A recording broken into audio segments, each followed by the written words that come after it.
Season 1 और इससे पहले के सभी एपिसोड्स के लिंक डिस्क्रिप्शन में दिए गए हैं। अगर वो वीडियोस नहीं देखी हैं तो पहले उन्हें जाकर देखिए। सीजन 2 की कहानी सीजन 1 के ठीक खत्म होने के बाद से शुरू होती है। इस सीजन में हम देखेंगे कि मेलेनी और आंद्रे मिलकर मिस्टर विल्फर्ड को स्नोपियर्सन पर कब्जा करने से रोकने की कोशिश करते हैं, लेकिन मिस्टर विल्फर्ड पहले तो मेलेनी को स्नोपियर्सन के बाहर भेज देते हैं जीवन की खोज करने के लिए और फिर आंद्रे से स्नोपियर्सन छीन लेते हैं। लेकिन इन सब के बीच मिस्टर विल्फर्ड के अपने ही बहुत सारे करीबी लोग उनके दुश्मन बन जाते हैं। तो यही है सीजन 2 का ओवरव्यू। अब चलते हैं सीजन 2 के एक्सप्लेनेशन की तरफ। स्नोपियर्सर सीजन 2 एपिसोड 1। एपिसोड शुरू होता है और हम देखते हैं कि बिग एलिस ने स्नोपियर्सन को रोक दिया था और मेलेनी ट्रेन के बाहर -118 डिग्री में अपलिंक कट करने जा रही थी और इन सब के पीछे से हमें आंद्रे की वॉइस सुनाई देती है जो बोल रहा था कि 19वें रेवोल्यूशन से ठीक पहले ग्रेट मिस्टर विल्फर्ड ठंड से बचकर वापस आ गए और ये टाइम था 2 इंजन का। ये वक्त था शातिर चाले चलने का, ट्रेन पर कब्जा जमाने का, नए इलाकों पर कब्जा करने का और रेवोल्यूशंस को रोकने का। और अब 40 डिब्बों वाली बिग एलिस और 994 डिब्बों वाली स्नोपियर्सन के बीच हमारी जिंदगी उम्मीद पर टिकी हुई थी।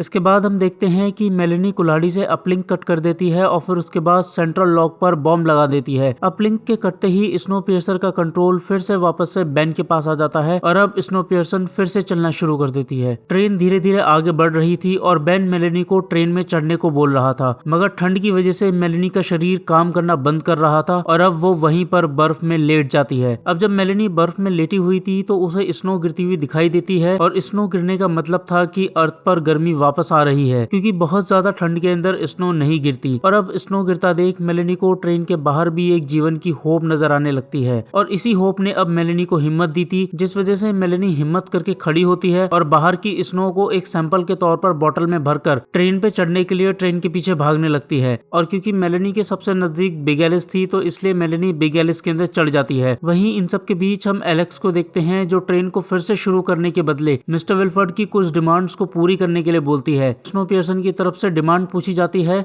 जिसके बाद एलेक्स डिमांड की लिस्ट पकड़ाते हुए बोलती है कि इस लिस्ट की सभी चीजें लेकर आओ, तुम्हारे पास सिर्फ 12 मिनट है। अगर 12 मिनट में सामान नहीं आया तो स्नोपियर्सर जम जाएगी और यहाँ के सभी लोग मारे जाएंगे। अब जब आंद्रे लिस्ट को पढ़ता है तो वो देखता है कि उसके अंदर ऐसी कोई खास चीज की डिमांड लिखी हुई नहीं थी। उसके अंदर खाने पीने की चीजों के ही नाम लिखे हुए थे, जैसे कि मिस्टर विल्फर्ड की स्पेशल शराब जो ऑड्री के पास थी, कुछ गाजर, अंडे, मुर्गी और ऐसा ही कुछ छोटा मोटा सामान। इसके बाद हम देखते हैं कि आंद्रे अपने लोगों को लिस्ट की चीजें इकट्ठा करने के लिए बोल देता है और 12 मिनट पूरा होने से पहले आंद्रे के लोग उन सभी सामानों को लाकर एलेक्स के सामने रख देते हैं। सामान आने के बाद एलेक्स अपने लोगों से सामान उठवाकर वापस बिग एलिस में चली जाती है। अब जब एलेक्स अपने लोगों से सामान उठवा रही थी तभी यहाँ पर हम एलेक्स के एक साथी को देखते हैं जो बहुत ज्यादा हट्टा कट्टा और बहुत लंबा चौड़ा था। इसका नाम आईसी बॉब होता है। इसको मिस्टर विल्फर्ड के वैज्ञानिक हेडवुड कपल ने एक्सपेरिमेंट कर करके इतना मजबूत और खतरनाक बनाया था। ये इतना ज्यादा मजबूत और ताकतवर था कि ये अकेले ही आंद्रे की पूरी फौज को हरा सकता था और जितनी ठंड में आम इंसान जमकर मर सकते थे उतनी ठंड में तो ये आराम से घूम सकता था। यहाँ पर हम ये भी समझ सकते हैं कि बिग एलिस वैसे तो बहुत ज्यादा ताकतवर ट्रेन है, मगर स्नोपियर्सर की तरह वहाँ पर खाने पीने की चीजों को लेकर कुछ खास ऑप्शन अवेलेबल है नहीं। इसी वजह से जब स्नोपियर्सर पर बिग एलिस ने कब्जा करा तो सबसे पहले मिस्टर विल्फर्ड की डिमांड खाने पीने की चीजों की थी, न कि किसी और चीज की। अब इसके बाद हम देखते हैं कि मेलेनी के बिग एलिस में आते ही वो नए कपड़े पहनती है और फिर उसे मिस्टर विल्फर्ड के सामने पेश कर दिया जाता है। और यहाँ पर हम पहली बार great head engineer mister Wilford को देखते हैं जो मेलेनी को बोलते हैं कि मेलेनी, मुझे मेरी ट्रेन वापस चाहिए। मिस्टर विल्फर्ड की बात सुनकर मेलेनी बोलती है कि ट्रेन अब मेरे कंट्रोल में नहीं है, उसका कंट्रोल एक टेली के हाथ में है। अब जब ये दोनों बात कर रहे होते हैं तभी वहाँ पर एलेक्स आ जाती है जो मेलेनी को देखकर मिस्टर विल्फर्ड से बोलती है कि आपको इसे बचाने की कोई जरूरत नहीं थी। असल में एलेक्स मेलेनी से बहुत ज्यादा नाराज थी क्योंकि मेलेनी ने दुनिया बचाने के चक्कर में अपनी बेटी को ठंड में मरने के लिए छोड़ दिया था। और मजे की बात यह थी कि इसी नाराजगी को मिस्टर विल्फर्ड नफरत समझ रहे थे। वो ये नहीं समझ रहे थे कि नफरत और नाराजगी में बहुत बड़ा अंतर होता है और इसी वजह से वो एलेक्स की वफादारी को लेकर बहुत ज्यादा बेफिक्र थे। मगर वो कहते हैं ना कि खून खून को पुकार ही लेता है, एलेक्स के साथ भी यही होने वाला था। अब इसके बाद मिस्टर विल्फर्ड अपने हॉस्पिटैलिटी हेड केविन को बुलाते हैं और फिर केविन मेलेनी को जेल में बंद कर देता है। एक तरफ ये सब चल रहा था, वहीं दूसरी तरफ स्नोपियर्सन में नाइट कार के अंदर आंद्रे अपने लोगों को इकट्ठा करके मेलेनी को बचाने के के लिए बिग एलिस पर हमला करने का प्लान बना रहा था। अब जब आंद्रे अपने लोगों के साथ प्लान बना रहा होता है तभी रूथ नाइट कार में देखती है कि आंद्रे के दो लोग जारा को परेशान कर रहे थे, क्योंकि जारा के कारण ही जोशी पकड़ी गई थी और फिर ठंड में जमकर उसकी मौत हो गई थी। और अब इससे पहले कि आंद्रे के लोग जारा को कुछ कर पाते, रूथ जारा को परेशानी में देखकर आंद्रे को उसके लोगों को रोकने के लिए बोलती है और फिर आंद्रे अपने लोगों के पास जाकर उन्हें रोकते हुए बताता है कि जारा मेरे बच्चे की माँ बनने वाली है और उसने हमारे बच्चे को बचाने के लिए ही जोशी को पकड़वाया था, वो मजबूर थी, तो तुम उससे दूर रहो और यहाँ से जाओ। और अब जैसे ही रूथ को ये बात पता चलती है कि जारा प्रेग्नेंट है तो वो जारा, आंद्रे और उसके बच्चे को फर्स्ट क्लास में एक घर दे देती है। वो ये घर इसलिए नहीं देती क्योंकि आंद्रे एक लीडर है, बल्कि रूथ ये घर इसलिए देती है ताकि आंद्रे का बच्चा सभी लड़ाइयों से, खून खराबे से दूर रहकर एक बेहतर माहौल में जन्म ले, क्योंकि स्नोपियर्सर पर बच्चे के जन्म होने का मतलब था एक उम्मीद। इसके बाद आंद्रे ट्रेन में अनाउंसमेंट करते हुए स्नोपियर्सर के लोगों को बताता है कि मिस्टर विल्फर्ड के आने से परिस्थिति बदल गई है और अब हमें लोकतंत्र के प्रोसेस को थोड़ा और आगे डिले करना पड़ेगा, और अब जब तक मिस्टर विल्फर्ड की प्रॉब्लम सॉल्व नहीं हो जाती तब तक हम स्नोपियर्सर में मार्शल लॉ लगा रहे हैं। और अब जैसे ही लोगों को मार्शल लॉ की खबर मिलती है वैसे ही बहुत सारे लोग जिन्होंने आंद्रे की जंग में मदद करी थी वो आंद्रे के खिलाफ होने लग जाते हैं, जिनमें से एक टनल मैन जेक्स भी था जो थर्ड क्लास के लोगों का लीडर था। ये लोग इसलिए नाराज थे क्योंकि उन्हें लग रहा था कि आंद्रे उन्हें धोखा दे रहा है, क्योंकि लोगों ने आंद्रे के साथ जंग इसलिए लड़ी थी ताकि ट्रेन में लोकतंत्र स्थापित हो सके, मगर अब उन्हें मार्शल लॉ देखने को मिल रहा था और सिर्फ इसी वजह से काफी सारे लोग आंद्रे के खिलाफ होते जा रहे थे।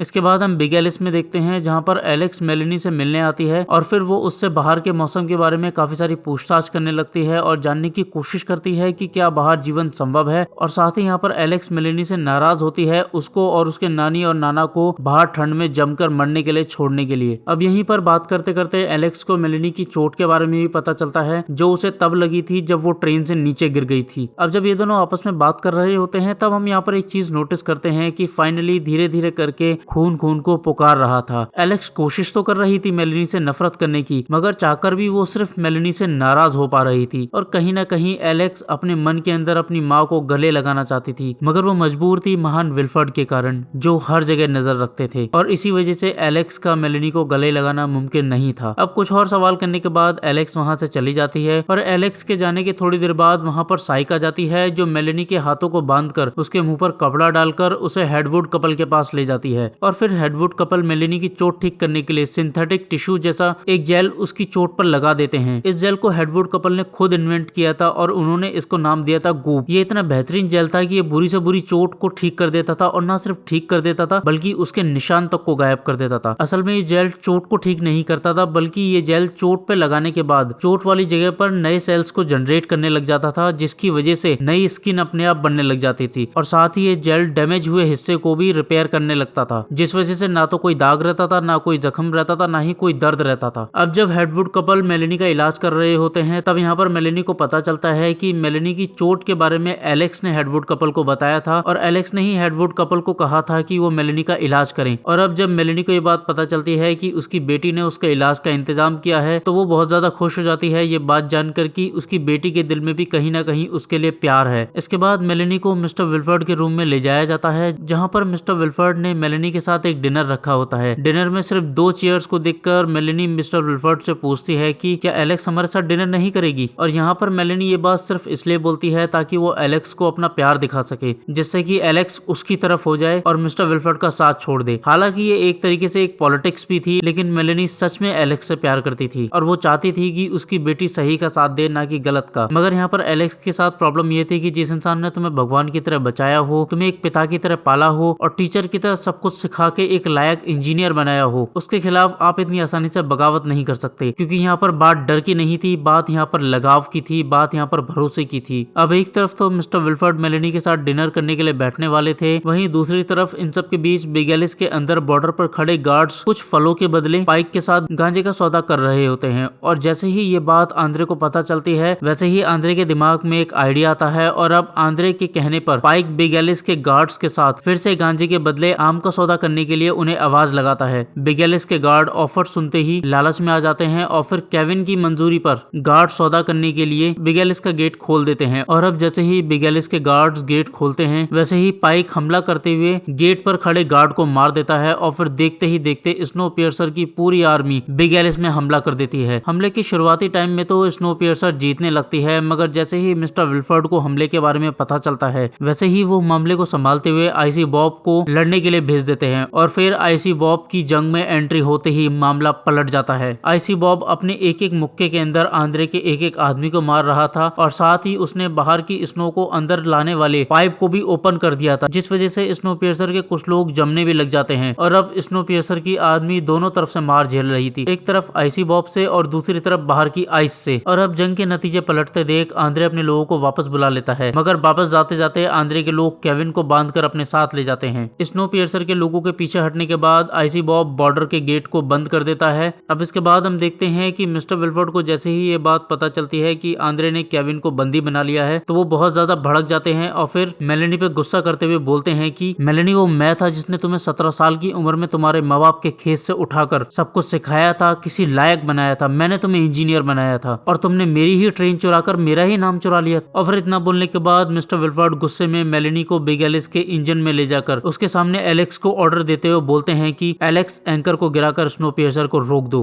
और अब जब मिस्टर विल्फर्ड एलेक्स को ऑर्डर दे रहे थे तब मेलेनी ये देखकर बहुत ज्यादा खुश थी कि उसकी बेटी भी उसकी तरह ही एक इंजीनियर है। और अभी मेलेनी ठीक से खुश हुई भी नहीं थी कि तब तक एलेक्स ने एंकर गिराकर स्नोपियर्सर को रोक दिया था। और अब स्नोपियर्सर के रुकते ही स्नोपियर्सर पर टेम्परेचर धीरे धीरे गिरने लगता है और वहाँ के लोग ठंड में जमने लगते हैं। स्नोपियर्सर के रुकने के बाद मिस्टर विल्फर्ड मेलेनी को गुस्से में बोलते हैं कि मेलेनी, आंद्रे को बोलो कि वो सरेंडर करके मुझे मेरी ट्रेन वापस कर दे, वरना मैं स्नोपियर्सर को डिस्कनेक्ट कर दूंगा और फिर जब हम थोड़ी देर बाद वापस आएंगे तब तक पूरी की पूरी स्नोपियर्सर जम जाएगी और सारे लोग मारे जाएंगे और फिर आने वाले कुछ सालों तक तुम्हारा काम उन सभी लोगों को खाद में बदलने का रह जाएगा। और अब मेलेनी मिस्टर विल्फर्ड के ऑफर को सुनने के बाद उस ऑफर को मना कर देती है, जिसके बाद मिस्टर विल्फर्ड एलेक्स को ऑर्डर देते हैं कि वो ट्रेन को डिस्कनेक्ट कर दे। एलेक्स को ऑर्डर मिलते ही एलेक्स ट्रेन को डिस्कनेक्ट कर देती है, मगर जैसे ही ट्रेन डिस्कनेक्ट होने लगती है वैसे ही मेलेनी का लगा हुआ बॉम्ब ब्लास्ट हो जाता है। और अब यहाँ पर मिस्टर विल्फर्ड को समझ नहीं आ रहा था कि ये हुआ तो हुआ क्या। मिस्टर विल्फर्ड को कंफ्यूज देख मेलेनी मिस्टर विल्फर्ड को बोलती है कि जब एलेक्स ने ट्रेन डिस्कनेक्ट करी तो असल में एलेक्स ने एक और कनेक्टिंग मैकेनिज्म बना दिया। अब आगे बोलते हुए मेलेनी बताती है कि विल्फर्ड, तुम्हें याद है मैंने एक बार तुमसे कहा था कि अगर सेंट्रल लॉक में किसी भी तरीके की गड़बड़ी होती है तो तुम जुड़े हुए हिस्सों को कभी अलग नहीं कर पाओगे। और अब इस केस में वो गड़बड़ी मेलेनी का लगाया हुआ बॉम्ब था और यहाँ पर हम समझ सकते हैं कि मेलेनी मिस्टर विल्फर्ड को कितने अच्छे से जानती है। अब जैसे ही मिस्टर विल्फर्ड को ये बात पता चलती है कि बिग एलिस और स्नोपियर्सर कभी अलग नहीं हो पाएंगे तो उसे मजबूरन एलेक्स को फिर से ट्रेन चालू करने के लिए ऑर्डर देना पड़ता है, क्योंकि अब अगर मिस्टर विल्फर्ड ने ट्रेन चालू नहीं करी तो स्नोपियर्सर के साथ साथ बिग एलिस के लोग भी जमकर मारे जाएंगे, जिस वजह से मजबूरन मिस्टर विल्फर्ड को ट्रेन चलाने का ऑर्डर देना पड़ता है और यहीं ये एपिसोड खत्म हो जाता है। स्नोपियर्सर सीजन 2 एपिसोड 2 एपिसोड शुरू होता है और हम देखते हैं कि एलेक्स मेलेनी के पास आती है और उससे बोलती है कि तुमने जो बर्फ का सैंपल कलेक्ट किया था उसे हेडवुड कपल्स ने चेक किया है, उसमें सिर्फ बर्फ और पानी है, उसके अलावा और कुछ भी नहीं। मेलेनी एलेक्स की बात सुनकर उससे पूछती है कि क्या बर्फ के अंदर अमोनियम सल्फेट नहीं मिला तुम्हें? एलेक्स जवाब में बोलती है हाँ, उसके अंदर अमोनियम सल्फेट भी था, तो क्या? मेलेनी एलेक्स के सवाल का जवाब देते हुए बोलती है कि अमोनियम सल्फेट आमतौर पर वोल्केनो की राख में पाया जाता है और अगर बर्फ के सैंपल के अंदर अमोनियम सल्फेट है तो इसका मतलब ये है कि वोल्केनो की राख उड़कर उनकी स्नोपियर्सर तक आ गई है।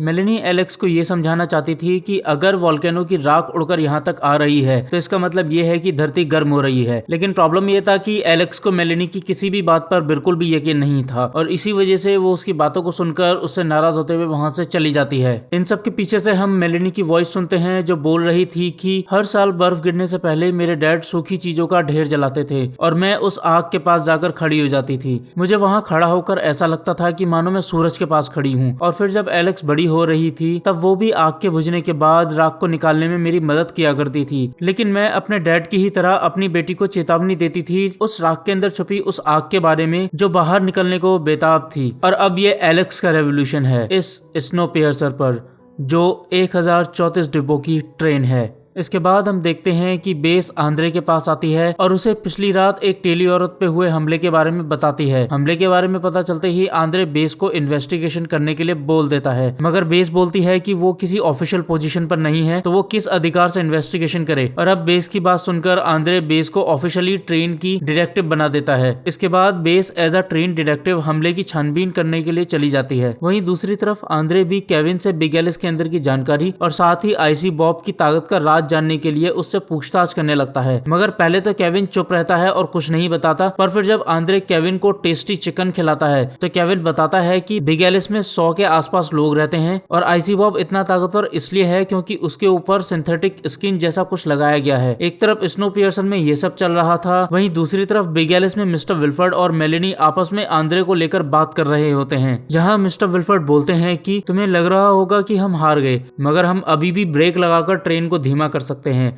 और क्योंकि मेरे लोगों को 0 डिग्री से नीचे रहने की आदत है तो इस वजह से हम तो बच जाएंगे, मगर स्नोपियर्सर अपने लोगों को नहीं बचा पाएगा। वो अपने आप खत्म हो जाएगी और फिर जो हालात स्नोपियर्सर में बनेंगे वैसे हालात किसी भी लीडर के लिए बहुत ज्यादा खतरनाक होते हैं। तो कैसे संभालेगा तुम्हारा आंद्रे इन सब हालातों को? मेलेनी मिस्टर विल्फर्ड के सवाल का जवाब देते हुए बोलती है कि फिक्र मत करो, आंद्रे तुम्हें चौंका देगा। अब मेलेनी से आंद्रे की इतनी तारीफ सुनने के बाद मिस्टर विल्फर्ड आंद्रे से मिलने के लिए एक मैसेज भेजते हैं। इस मैसेज को रूथ, आंद्रे, रॉश और बैन के सामने पढ़कर सुनाती है और बोलती है कि मिस्टर विल्फर्ड आंद्रे से मिलना चाहते हैं और इस बीच वो चाहते हैं कि कैदियों की अदला बदली भी हो जाए। मैसेज सुनने के बाद आंद्रे को ये बात बिल्कुल हजम नहीं हो रही थी कि एक मामूली से हॉस्पिटलिटी के आदमी को बचाने के लिए मिस्टर विल्फर्ड खुद क्यों आ रहे हैं। और अब आंद्रे की ये बात सुनकर रूथ उसे बोलती है कि मिस्टर विल्फर्ड को हॉस्पिटलिटी की कद्र है और इसी वजह से वो केविन को बचाने के लिए खुद आ रहे हैं। और आंद्रे, मैं तुमको बता दूं, केविन को तुम जितना छोटा मोहरा समझ रहे हो वो उससे कहीं ज्यादा काम का मोहरा है। इसके बाद हम देखते हैं कि बिग एलिस और स्नोपियर्सर के बीच का दरवाजा खुलता है और मिस्टर विल्फर्ड आंद्रे को बोलते हैं, तो आप हैं महाराज आंद्रे। असल में मिस्टर विल्फर्ड आंद्रे को महाराज इसलिए बोल रहे थे क्योंकि वो स्नोपियर्सर के लोगों के दिमाग में ये बात डालना चाहते थे कि आंद्रे महाराज की तरह तुम पर राज कर रहा है और उसने स्नोपियर्सर के लोगों को लोकतंत्र का झूठा सपना दिखाया था। अब इसके बाद थोड़ी बहुत बातचीत होती है और फिर कैदियों की अदला बदली करी जाती है। कैदियों की अदला बदली के टाइम एलेक्स फिर एक बार अपनी माँ से मिलने आती है और फिर एलेक्स अपनी माँ को सैंपल बॉटल दिखाकर उससे पूछती है कि मुझे सच सच बताओ कि तुम बाहर क्या करने गई थी। असल में एलेक्स को इस बात का यकीन ही नहीं था कि बाहर बर्फ भी पड़ सकती है या फिर बाहर का टेम्परेचर गर्म भी हो सकता है। उसे ये लग रहा था कि मेलेनी बाहर के आइस सैंपल को किसी और ही मकसद के लिए इकट्ठा कर रही थी,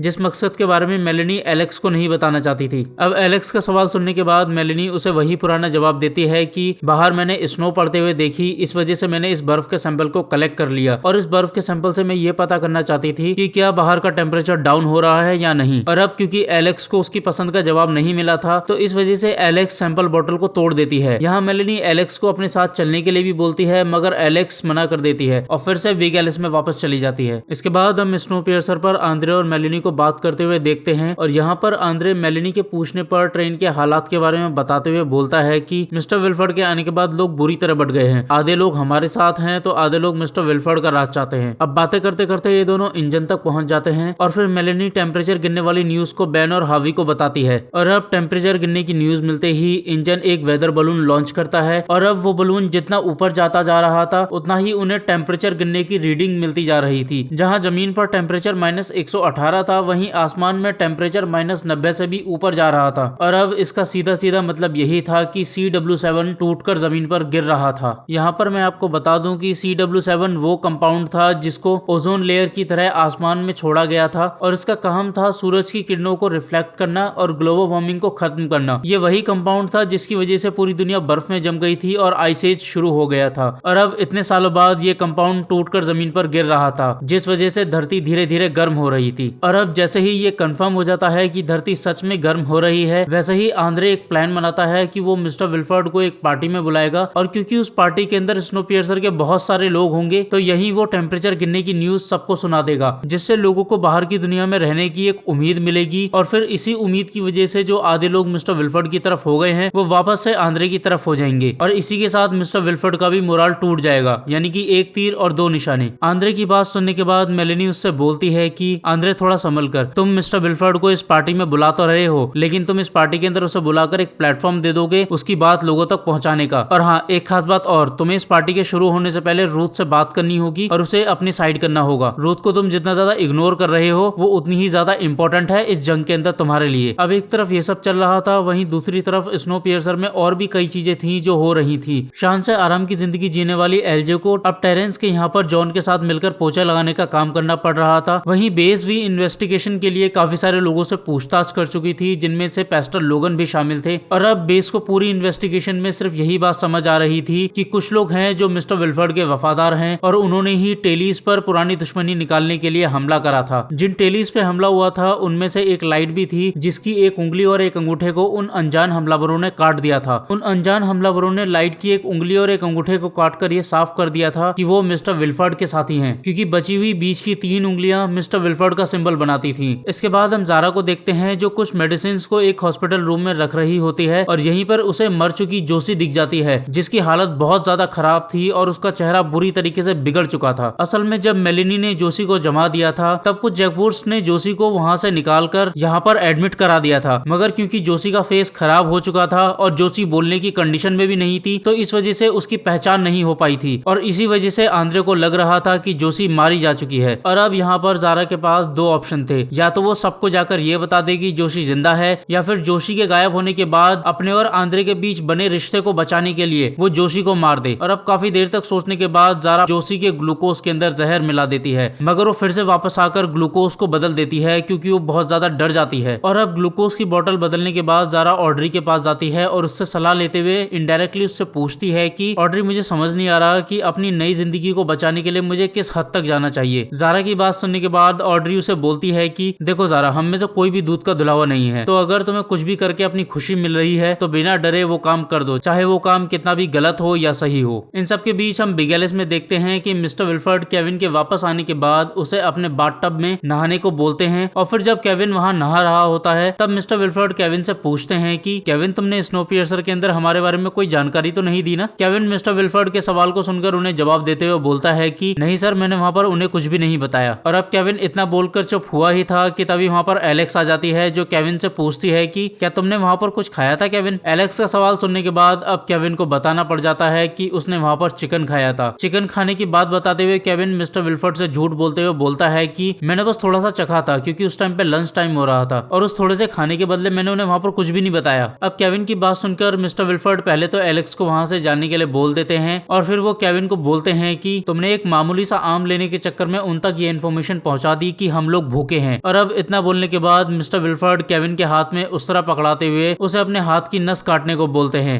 और फिर केविन को अपना हाथ काटना पड़ जाता है। जब मिस्टर विल्फर्ड केविन से ये सब करवा रहे थे तब एलेक्स चुपचाप इंजन में हेडफोन लगाकर गाने सुन रही थी। जब मिस्टर विल्फर्ड कुछ भी ऐसा काम करते थे एलेक्स तब ऐसा ही करती थी। ये उसका तरीका था मिस्टर विल्फर्ड के भयानक रूप से बचने का। इसके बाद हम देखते हैं कि आंद्रे रूथ के जरिए मिस्टर विल्फर्ड को एक संदेश भिजवा देता है। इस संदेश के अंदर मिस्टर विल्फर्ड को उनके लोगों के साथ पार्टी में इनवाइट किया जाता है जहां पर मेलेनी के टेम्परेचर गिरने वाली खोज के बारे में भी बात होनी थी। मैसेज पढ़ने के बाद मिस्टर विल्फर्ड इन्विटेशन को एक्सेप्ट कर लेते हैं। इसके बाद हम देखते हैं कि एलेक्स ब्लेड को अपने मुंह में छुपाने की प्रैक्टिस कर रही होती है क्योंकि एलेक्स को मीटिंग के अंदर मौका पाकर मिस्टर विल्फर्ड का ऑर्डर मिलते ही आंद्रे को मारना था। इसके बाद हम देखते हैं कि मिस्टर विल्फर्ड स्नोपियर्सर पर आते हैं और मिस्टर विल्फर्ड के स्नोपियर्सर पर आते ही लोग उनकी जय जयकार करने लग जाते हैं। यहीं पर एलजे भी मौका पाकर मिस्टर विल्फर्ड को गले लगाकर अपनी वफादारी साबित करती है। इसके बाद मीटिंग शुरू होती है और सबको टेम्परेचर गिरने की न्यूज सुना दी जाती है और यहीं पर मेलेनी अपना प्लान सुनाते हुए बोलती है कि इस रिसर्च के लिए हमें पहाड़ों पर जो रिसर्च स्टेशन बना है उस पर जाकर उसे चालू करना होगा और फिर काफी सारे वेदर बलून्स को हिमालय के ऊपर लॉन्च करना होगा और फिर इसके बाद हमें जैसा भी डेटा मिलेगा उस डेटा के अकॉर्डिंग हमें बाहर दुनिया बसाने का काम शुरू करना होगा। और अब टेम्परेचर गिरने की बात सुनते ही पहले तो मिस्टर विल्फर्ड मेलेनी की बात पर यकीन नहीं करते, मगर फिर जब हेडवुड कपल्स भी मेलेनी की बात का सपोर्ट करते हुए ये बोलते हैं कि मिस्टर विल्फर्ड ये होना मुमकिन है, तब जाकर मिस्टर विल्फर्ड मेलेनी की बात पर यकीन करते हैं और बोलते हैं कि तो फिर ठीक है, ये तय रहा कि हम इस रिसर्च में मदद करेंगे, मगर इस खोज के लिए रिसर्च स्टेशन पर मेलेनी तुम्हें जाना होगा और तुम ये मान सकती हो कि इस रिसर्च के लिए ये मेरी शर्त है। और अब मेलेनी मिस्टर विल्फर्ड की शर्त इस कंडीशन पर मान लेती है कि अगर वो रिसर्च स्टेशन पर जाती है तो उसके पीछे से मिस्टर विल्फर्ड किसी भी तरीके की जंग नहीं करेंगे और बिग एलिस और स्नोपियर्सर को मिलकर काम करना होगा।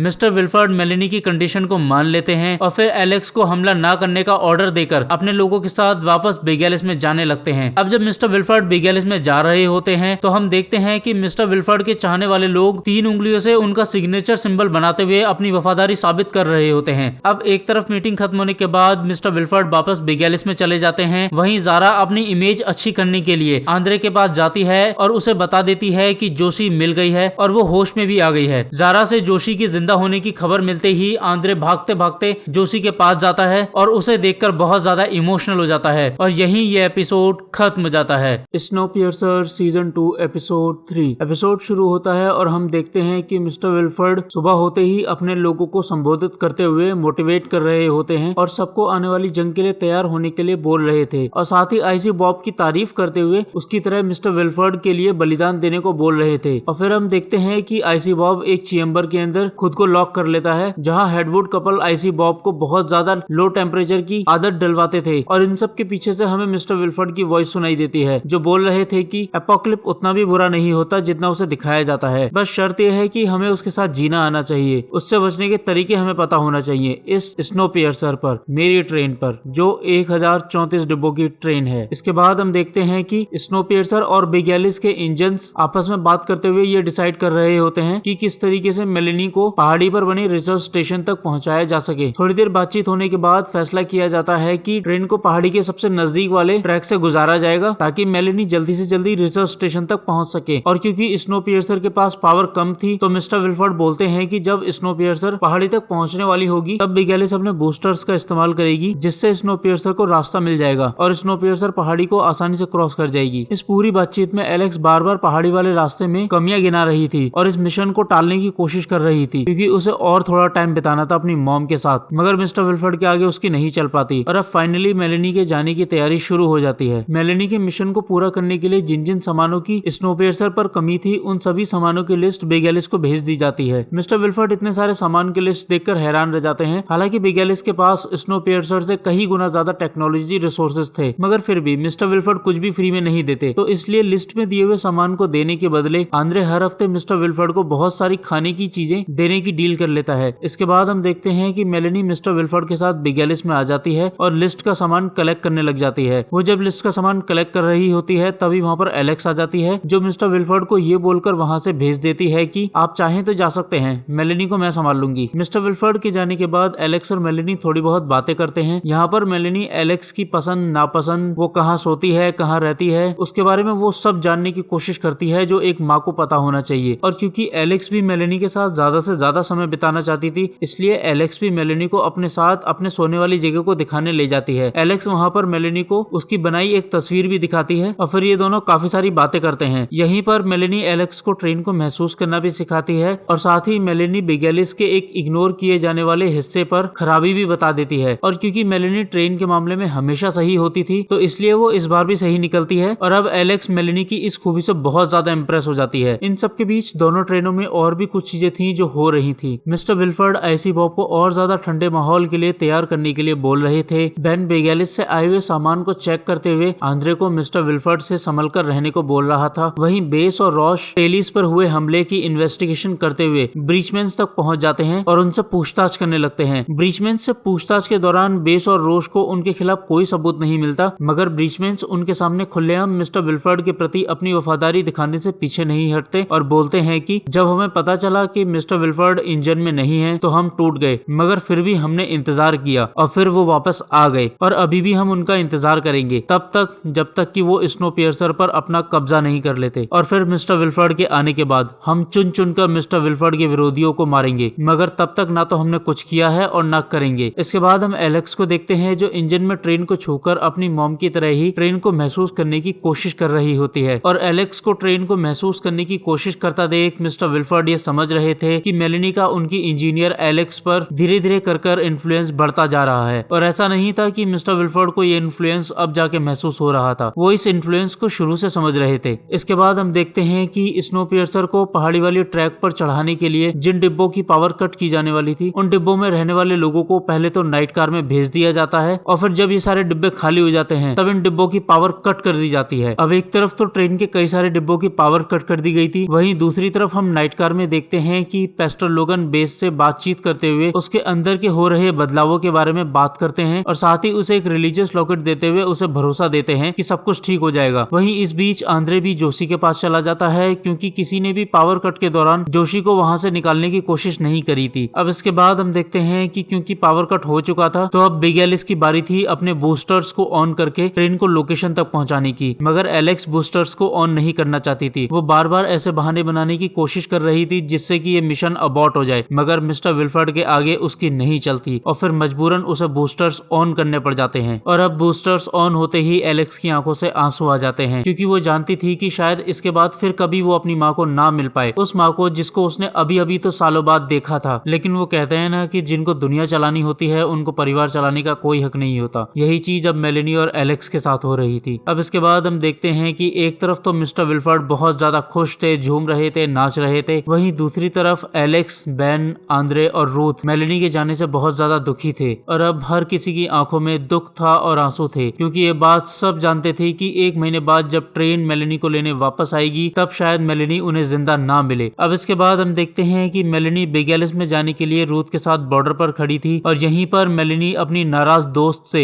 एलेक्स का ध्यान रखने के लिए बोलती है और अब रूथ भी रोते हुए मेलेनी को बोलती है कि वो एलेक्स का हमेशा ध्यान रखेगी। इसके बाद बिग एलिस का गेट खुलता है और रूथ जाती हुई मेलेनी को बड़े गर्व से बोलती है कि इंजीनियर, हमें तुम पर गर्व है, हम तुम्हारा यही इंतजार करेंगे, अपना मिशन पूरा करके जल्दी वापस लौटना। इसके बाद मेलेनी बाहर जाने के लिए सूट पहनते हुए एलेक्स को समझा रही थी कि एलेक्स, मैं जानती हूँ कि मिस्टर विल्फर्ड ने तुमसे कई घिनौने काम करवाए होंगे और उन घिनौने काम को लेकर तुम खुद को दोषी समझती होगी, मगर मेरी बच्ची यकीन करो, उन सभी घिनौने काम के लिए तुम जिम्मेदार नहीं थी। उन सभी घिनौने काम के लिए सिर्फ और सिर्फ मिस्टर विल्फर्ड जिम्मेदार हैं। और हाँ, मेरे जाने के बाद अगर तुम्हें कभी भी जरूरत महसूस हो तो तुम मेरे लोगों पर भरोसा कर सकती हो, वो बहुत अच्छे लोग हैं, वो तुम्हारी मदद जरूर करेंगे। और अब हम देखते हैं कि एलेक्स की आंखों में आंसू आ जाते हैं और वो रोते हुए अपनी माँ को गले लगा लेती है और फिर इसके बाद मेलेनी सूट पहनकर गेट को लॉक कर लेती है। और अब एक माँ बेटी जो बरसों बाद मिले थे वो फिर से बिछड़ रहे थे। एलेक्स एक बेटी की तरह अपनी माँ से ठीक से नाराज तक नहीं हो पाई थी और ना ही मेलेनी को एक माँ की तरह अपनी बेटी को मनाने का समय मिल पाया था। और अब कहीं न कहीं एलेक्स को ये पता था कि शायद ये आखिरी बार था जब वो अपनी माँ को देख रही थी। और अब एलेक्स रोती हुई आंखों से अपनी माँ को देख रही थी, उसका मन जोरों से धड़क रहा था। वो चाहती थी कि वो जल्दी से जाकर ट्रेन को रोक दे और अपनी माँ को इतना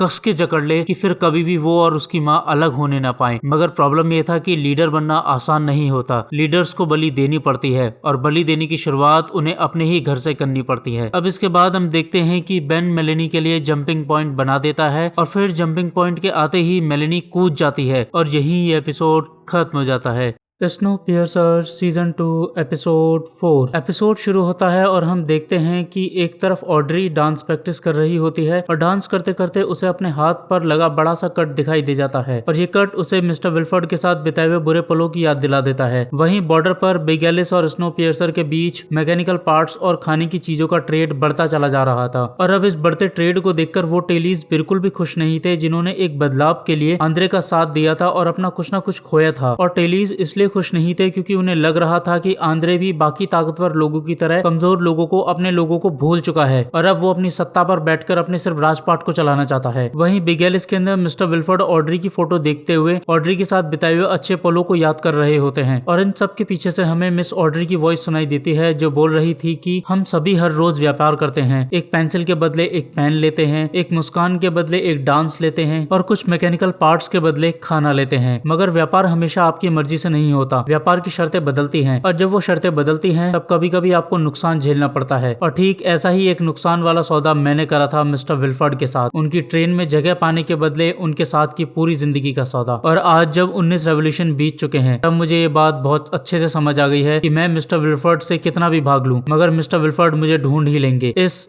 स्नोपियर्सर पर जो 1034 डिब्बों की ट्रेन है। अब इसके बाद हम देखते हैं कि मिस्टर विल्फर्ड की तरफ से आंद्रे के लिए एक मैसेज जाता है और इस मैसेज को पढ़ने के बाद आंद्रे को पता चलता है कि मिस्टर विल्फर्ड स्नोपियर्सर के उन लोगों का अपनी ट्रेन पर इलाज कराना चाहते थे जिन लोगों को आईसी बॉब ने मारा था। अब आंद्रे मिस्टर विल्फर्ड का ऑफर पढ़ के उन्हें मैसेज में पूछता है कि इस मदद के बदले आपको क्या चाहिए। मिस्टर विल्फर्ड आंद्रे की बात का जवाब देते हुए बोलते हैं कि घायलों के इलाज के बदले मुझे ऑड्री के साथ एक रात नाइट कार में बितानी है। अब इसके बाद हम देखते हैं कि आंद्रे मिस्टर विल्फर्ड की शर्त को जानने के बाद ऑड्री को मिस्टर विल्फर्ड के साथ एक रात नाइट कार में बिताने के लिए मना लेता है और अब अपने बीते कल से डरी हुई ऑड्री मिस्टर विल्फर्ड के साथ एक रात नाइट कार में बिताने के लिए हाँ कर देती है। मगर ऑड्री ये काम ना तो आंद्रे के लिए कर रही थी ना ही ट्रेन के लिए कर रही थी, वो तो ये काम अपने लिए कर रही थी क्योंकि अब उसके दिमाग में कुछ और ही चलने लगा था और अब ऑड्री कहीं ना कहीं अपना साइड बदल रही थी। और अब यह फाइनल किया जाता है कि आज रात नाइट कार में एक शानदार पार्टी होगी जहाँ मिस्टर विल्फर्ड अपने कुछ लोगों को भी अपने साथ ला सकते हैं और अब ये भी फाइनल कर लिया जाता है कि इसी पार्टी में सबके सामने स्नोपियर्सर के इंजीनियर्स वेदर बलून लॉन्च करेंगे और मेलिनी से कांटेक्ट करेंगे। और अब एक तरफ तो मिस्टर विल्फर्ड अपने प्यार ऑड्री से मिलने के लिए बेताब हो रहे थे, वहीं आंद्रे भी मिस्टर विल्फर्ड की इसी बेताबी का इस्तेमाल करने के लिए बेताब हो रहा था। अब जहां एक तरफ ये सब चल रहा था, वहीं दूसरी तरफ दोनों ट्रेनों में और भी काफी सारी चीजें थी जो हो रही थी। बेस अपनी इन्वेस्टिगेशन में इतना ज्यादा उलझ गई थी कि वो इमोशनली टूटने लग गई थी, क्योंकि वो हर रोज मरते हुए लोगों को और कम होती जनसंख्या को देखकर बहुत ज्यादा परेशान हो रही थी। असल में बेस इतना ज्यादा परेशान सिर्फ इसलिए थी क्योंकि वो जितना मिस्टर विल्फर्ड से नफरत करती थी उतना ही ज्यादा वो उनके आने से डरी हुई थी। इसके अलावा हम टेलीज को भी देखते हैं, जिन्हें हमले के बाद ये लग रहा था कि उनके ऊपर हमला ब्रीचमैन्स ने किया है और इसी मिसअंडरस्टैंडिंग के चक्कर में टेलीज ने ब्रीचमैन्स पर हमला कर दिया था। और अब टेलीज और ब्रीचमैन्स के बीच थोड़ी बहुत लड़ाई के बाद आंद्रे इस लड़ाई को रुकवा देता है, मगर यहाँ पर भी बेस ब्रीचमैन्स को ही मार रही थी, क्योंकि उसे लग रहा था कि आज रात जब मिस्टर विल्फर्ड ट्रेन में आएंगे तब ब्रीचमैन्स ट्रेन पर हमला कर देंगे, क्योंकि ब्रीचमैन्स अभी भी पूरी भक्ति से अपने भगवान के आने का इंतजार कर रहे थे। अब इसके बाद हम पाइक को देखते हैं, जो टेरेंस के साथ लगातार गांजे के बदले एनसाइक्लोपीडिया की स्मगलिंग कर रहा था। पाइक टेरेंस को गांजा देता था और टेरेंस पाइक को एनसाइक्लोपीडिया देता था। वहीं टेरेंस के यहाँ पर पोछा लगाने वाली एलजे पाइक और टेरेंस के बीच जो स्मगलिंग चल रही थी उस पर बड़ी गौर से नजर रखकर एक मौके की तलाश में थी। अब इसके बाद हम देखते हैं कि एक तरफ तो हेडवुड कपल स्नोपियर्सर में जाकर घायल लोगों को गोप लगाकर ठीक कर रहे थे, वहीं दूसरी तरफ मिस्टर विल्फर्ड आज रात होने वाली पार्टी में अपने साथ 3 नॉर्मल पैसेंजर्स को ले जाने के लिए लॉटरी कर रहे थे। अब जब मिस्टर विल्फर्ड लॉटरी कर रहे होते हैं तब हम देखते हैं कि लॉटरी तो सिर्फ एक धोखा था। असल में नाम पहले ही फिक्स कर लिए थे कि कौन कौन आज रात मिस्टर विल्फर्ड के साथ पार्टी में जाएगा। और ये बात हमें ऐसे पता चलती है कि जब मिस्टर विल्फर्ड लॉटरी कर रहे होते हैं तब एलेक्स की दोस्त एमिलिया एलेक्स से बोलती है कि काश स्नोपियर्सर में जाने के लिए मुझे मौका मिल जाए। और अब जब एमिलिया एलेक्स को ये बोलती है तो एलेक्स एमिलिया को जवाब में बोलती है कि टेंशन मत लो, तुम्हारा नाम इसके अंदर जरूर आएगा। और होता भी यही है,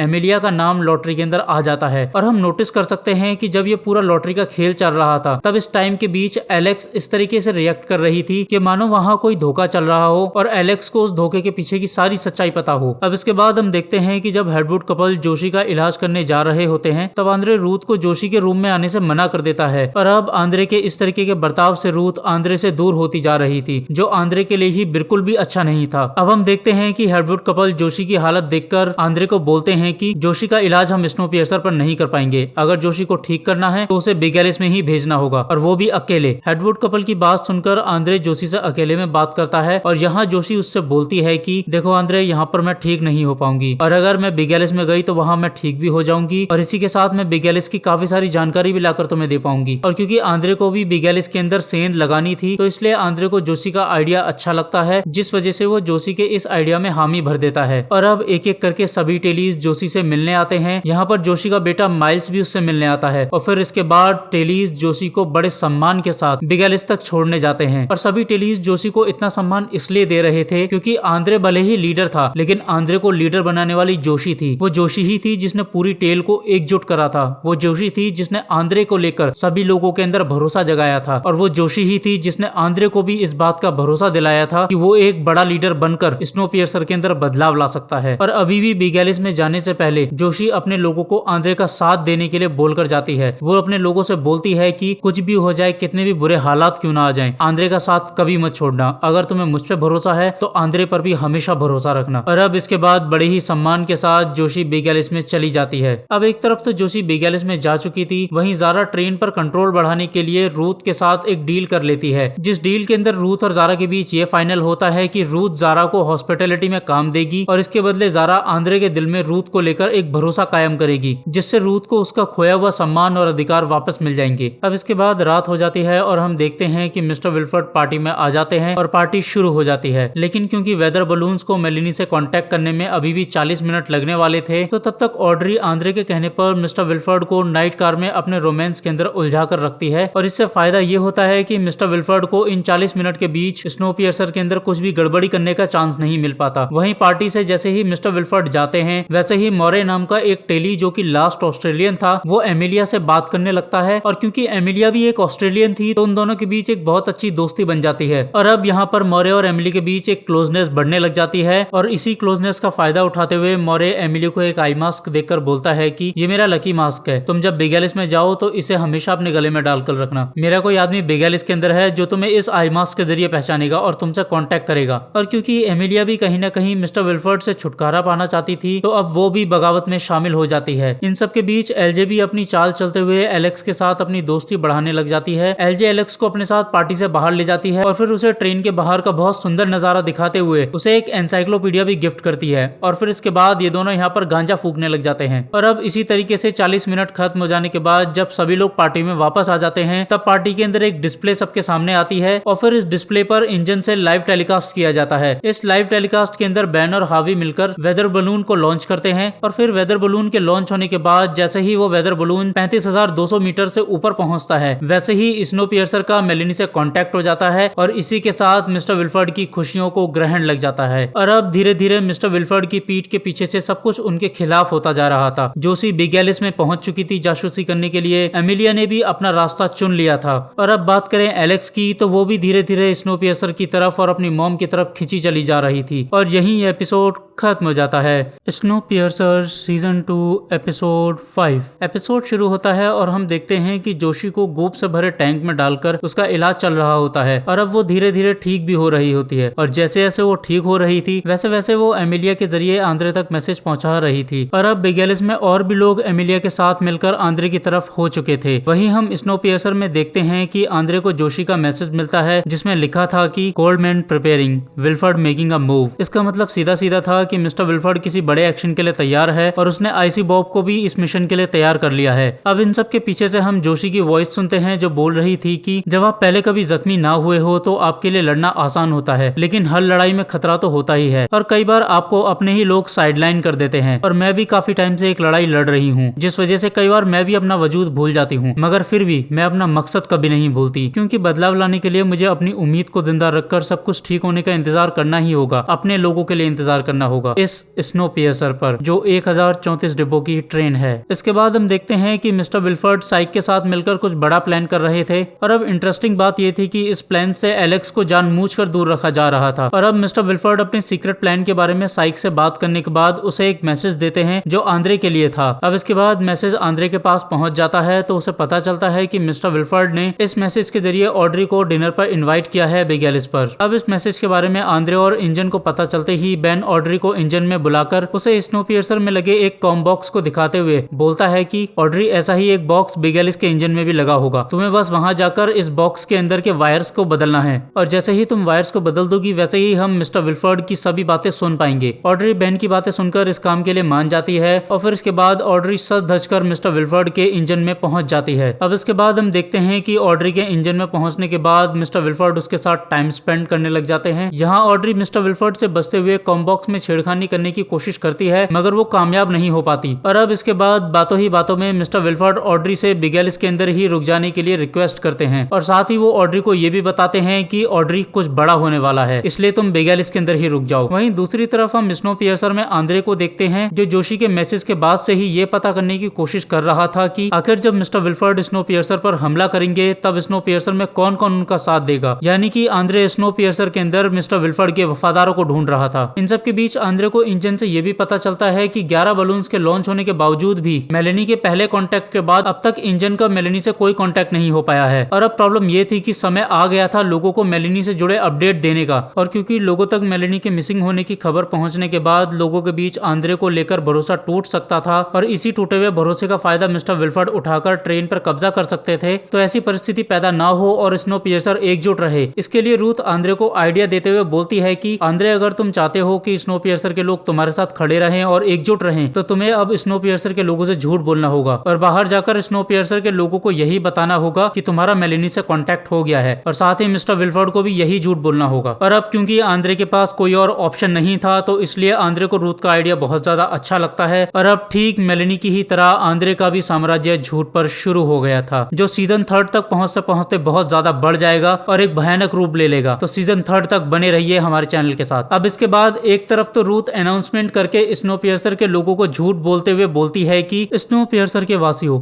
हमारा मेलेनी से कांटेक्ट हो गया है और अब हम 1 महीने बाद हमारी महान इंजीनियर मेलेनी को लेने के लिए वापस उसके पास जाएंगे। वहीं दूसरी तरफ बेन भी मिस्टर विल्फर्ड को यही झूठ बोलता है कि उनका मेलेनी से कांटेक्ट हो गया है। अब अगले सीन में हम देखते हैं कि टेरेंस पाइक को गांजे का बिजनेस करने से रोक रहा था और क्योंकि सभी टेलीज को पाइक के गांजे की बिजनेस की वजह से ही खाना मिल रहा था और अगर पाइक का गांजे का बिजनेस बंद हो गया तो सभी टेलीज भूखे मर जाएंगे, इसलिए टेलीज की मदद करने के लिए आंद्रे को टेरेंस से बात करने के लिए जाना पड़ता है। और अब आंद्रे टेरेंस को धमकाते हुए उसे बोलता है कि देखो टेरेंस, बात को समझो, पाइक के गांजे की बिजनेस की वजह से सभी टेलीज का पेट भर पाता है और अगर अब तुम उसका बिजनेस बंद करवा दोगे तो सभी टेलीज भूखे मर जाएंगे। आंद्रे की बात सुनकर टेरेंस उससे बोलता है कि टेलीज के भूखे मरने से मुझे कोई लेना देना नहीं है, तो मैं अपनी बात से नहीं पलटूंगा। और अब टेरेंस की बात सुनकर आंद्रे को मजबूरन टेरेंस को धमकी देनी पड़ती है और अब आंद्रे टेरेंस को धमकी देते हुए बोलता है कि देखो टेरेंस, या तो तुम पाइक को बिजनेस करने दोगे वरना फिर मैं तुम्हारे पुराने क्राइम्स की फाइलें निकालने शुरू कर दूंगा और फिर उसके बाद तुम्हें हमेशा के लिए जेल में बंद कर दूंगा। और अब टेरेंस आंद्रे की बात सुनकर उसे बोलता है कि आंद्रे, मुझे धमकाने की कोशिश मत करो, मैं जानता हूँ कि बेगैलिस में तुम्हारा कोई ना कोई जासूस है और वो जासूस तुम्हें हर रोज मैसेज भेजता है। जरा सोच कर देखो कि अगर ये बात मैंने मिस्टर विल्फर्ड को बता दी तो तुम्हारे खबरी के साथ क्या होगा। और अब टेरेंस की ये बात सुनकर आंद्रे बुरी तरीके से डर जाता है क्योंकि आंद्रे की खबरी जोशी थी और अब आंद्रे बुरी तरीके से परेशान और डर के अंदर जोशी को बचाने का तरीका सोच रहा होता है, लेकिन उसे कोई सॉल्यूशन नहीं मिल रहा था। लेकिन तभी ज़ारा आंद्रे की प्रॉब्लम को सॉल्व करते हुए उसे बोलती है कि आंद्रे, जोशी को बचाने का तुम्हारे पास और कोई रास्ता नहीं है, तुम्हें टेरेंस को मरवाना ही होगा। मैं समझती हूँ कि तुम स्नोपियर्सर के लीडर हो और तुम ये काम नहीं कर सकते, मगर तुम्हारे पास बहुत सारे लोग हैं जो तुम्हारे ये काम कर सकते हैं, तो उनमें से ही किसी एक को पकड़ो और टेरेंस को मरवा दो। और अब आंद्रे जोशी की बात सुनकर ये काम पाइक को देता है और अब पाइक आंद्रे के कहने पर टेरेंस को मार देता है। टेरेंस के मर्डर में आंद्रे की मदद जॉन और एलजे भी करते हैं और इन दोनों ने आंद्रे की मदद इसलिए करी थी क्योंकि वो इस मदद के बदले फ्यूचर में जरूर कुछ ना कुछ आंद्रे से लेने वाले थे। वहीं इन सब के बीच हम बेस को देखते हैं जो विल्फर्ड के आने से अभी भी बहुत ज्यादा डरी हुई थी और परेशान थी और फिर बेस की इसी परेशानी को दूर करने के लिए पेस्टर लोगन उसे अपने साथ बॉक्सिंग करने के लिए ले जाते हैं। और अब बॉक्सिंग करते करते पेस्टर लोगन बेस को समझाते हैं कि बेस, डरने से कुछ नहीं होता, लड़ने से बदलाव आता है, तो लड़ो, डरो मत। और अब बॉक्सिंग खत्म होने के बाद जब पेस्टर लोगन और बेस आपस में बात कर रहे होते हैं तो यहाँ पर पेस्टर लोगन अपनी पर्सनल राय देते हुए बोलते हैं कि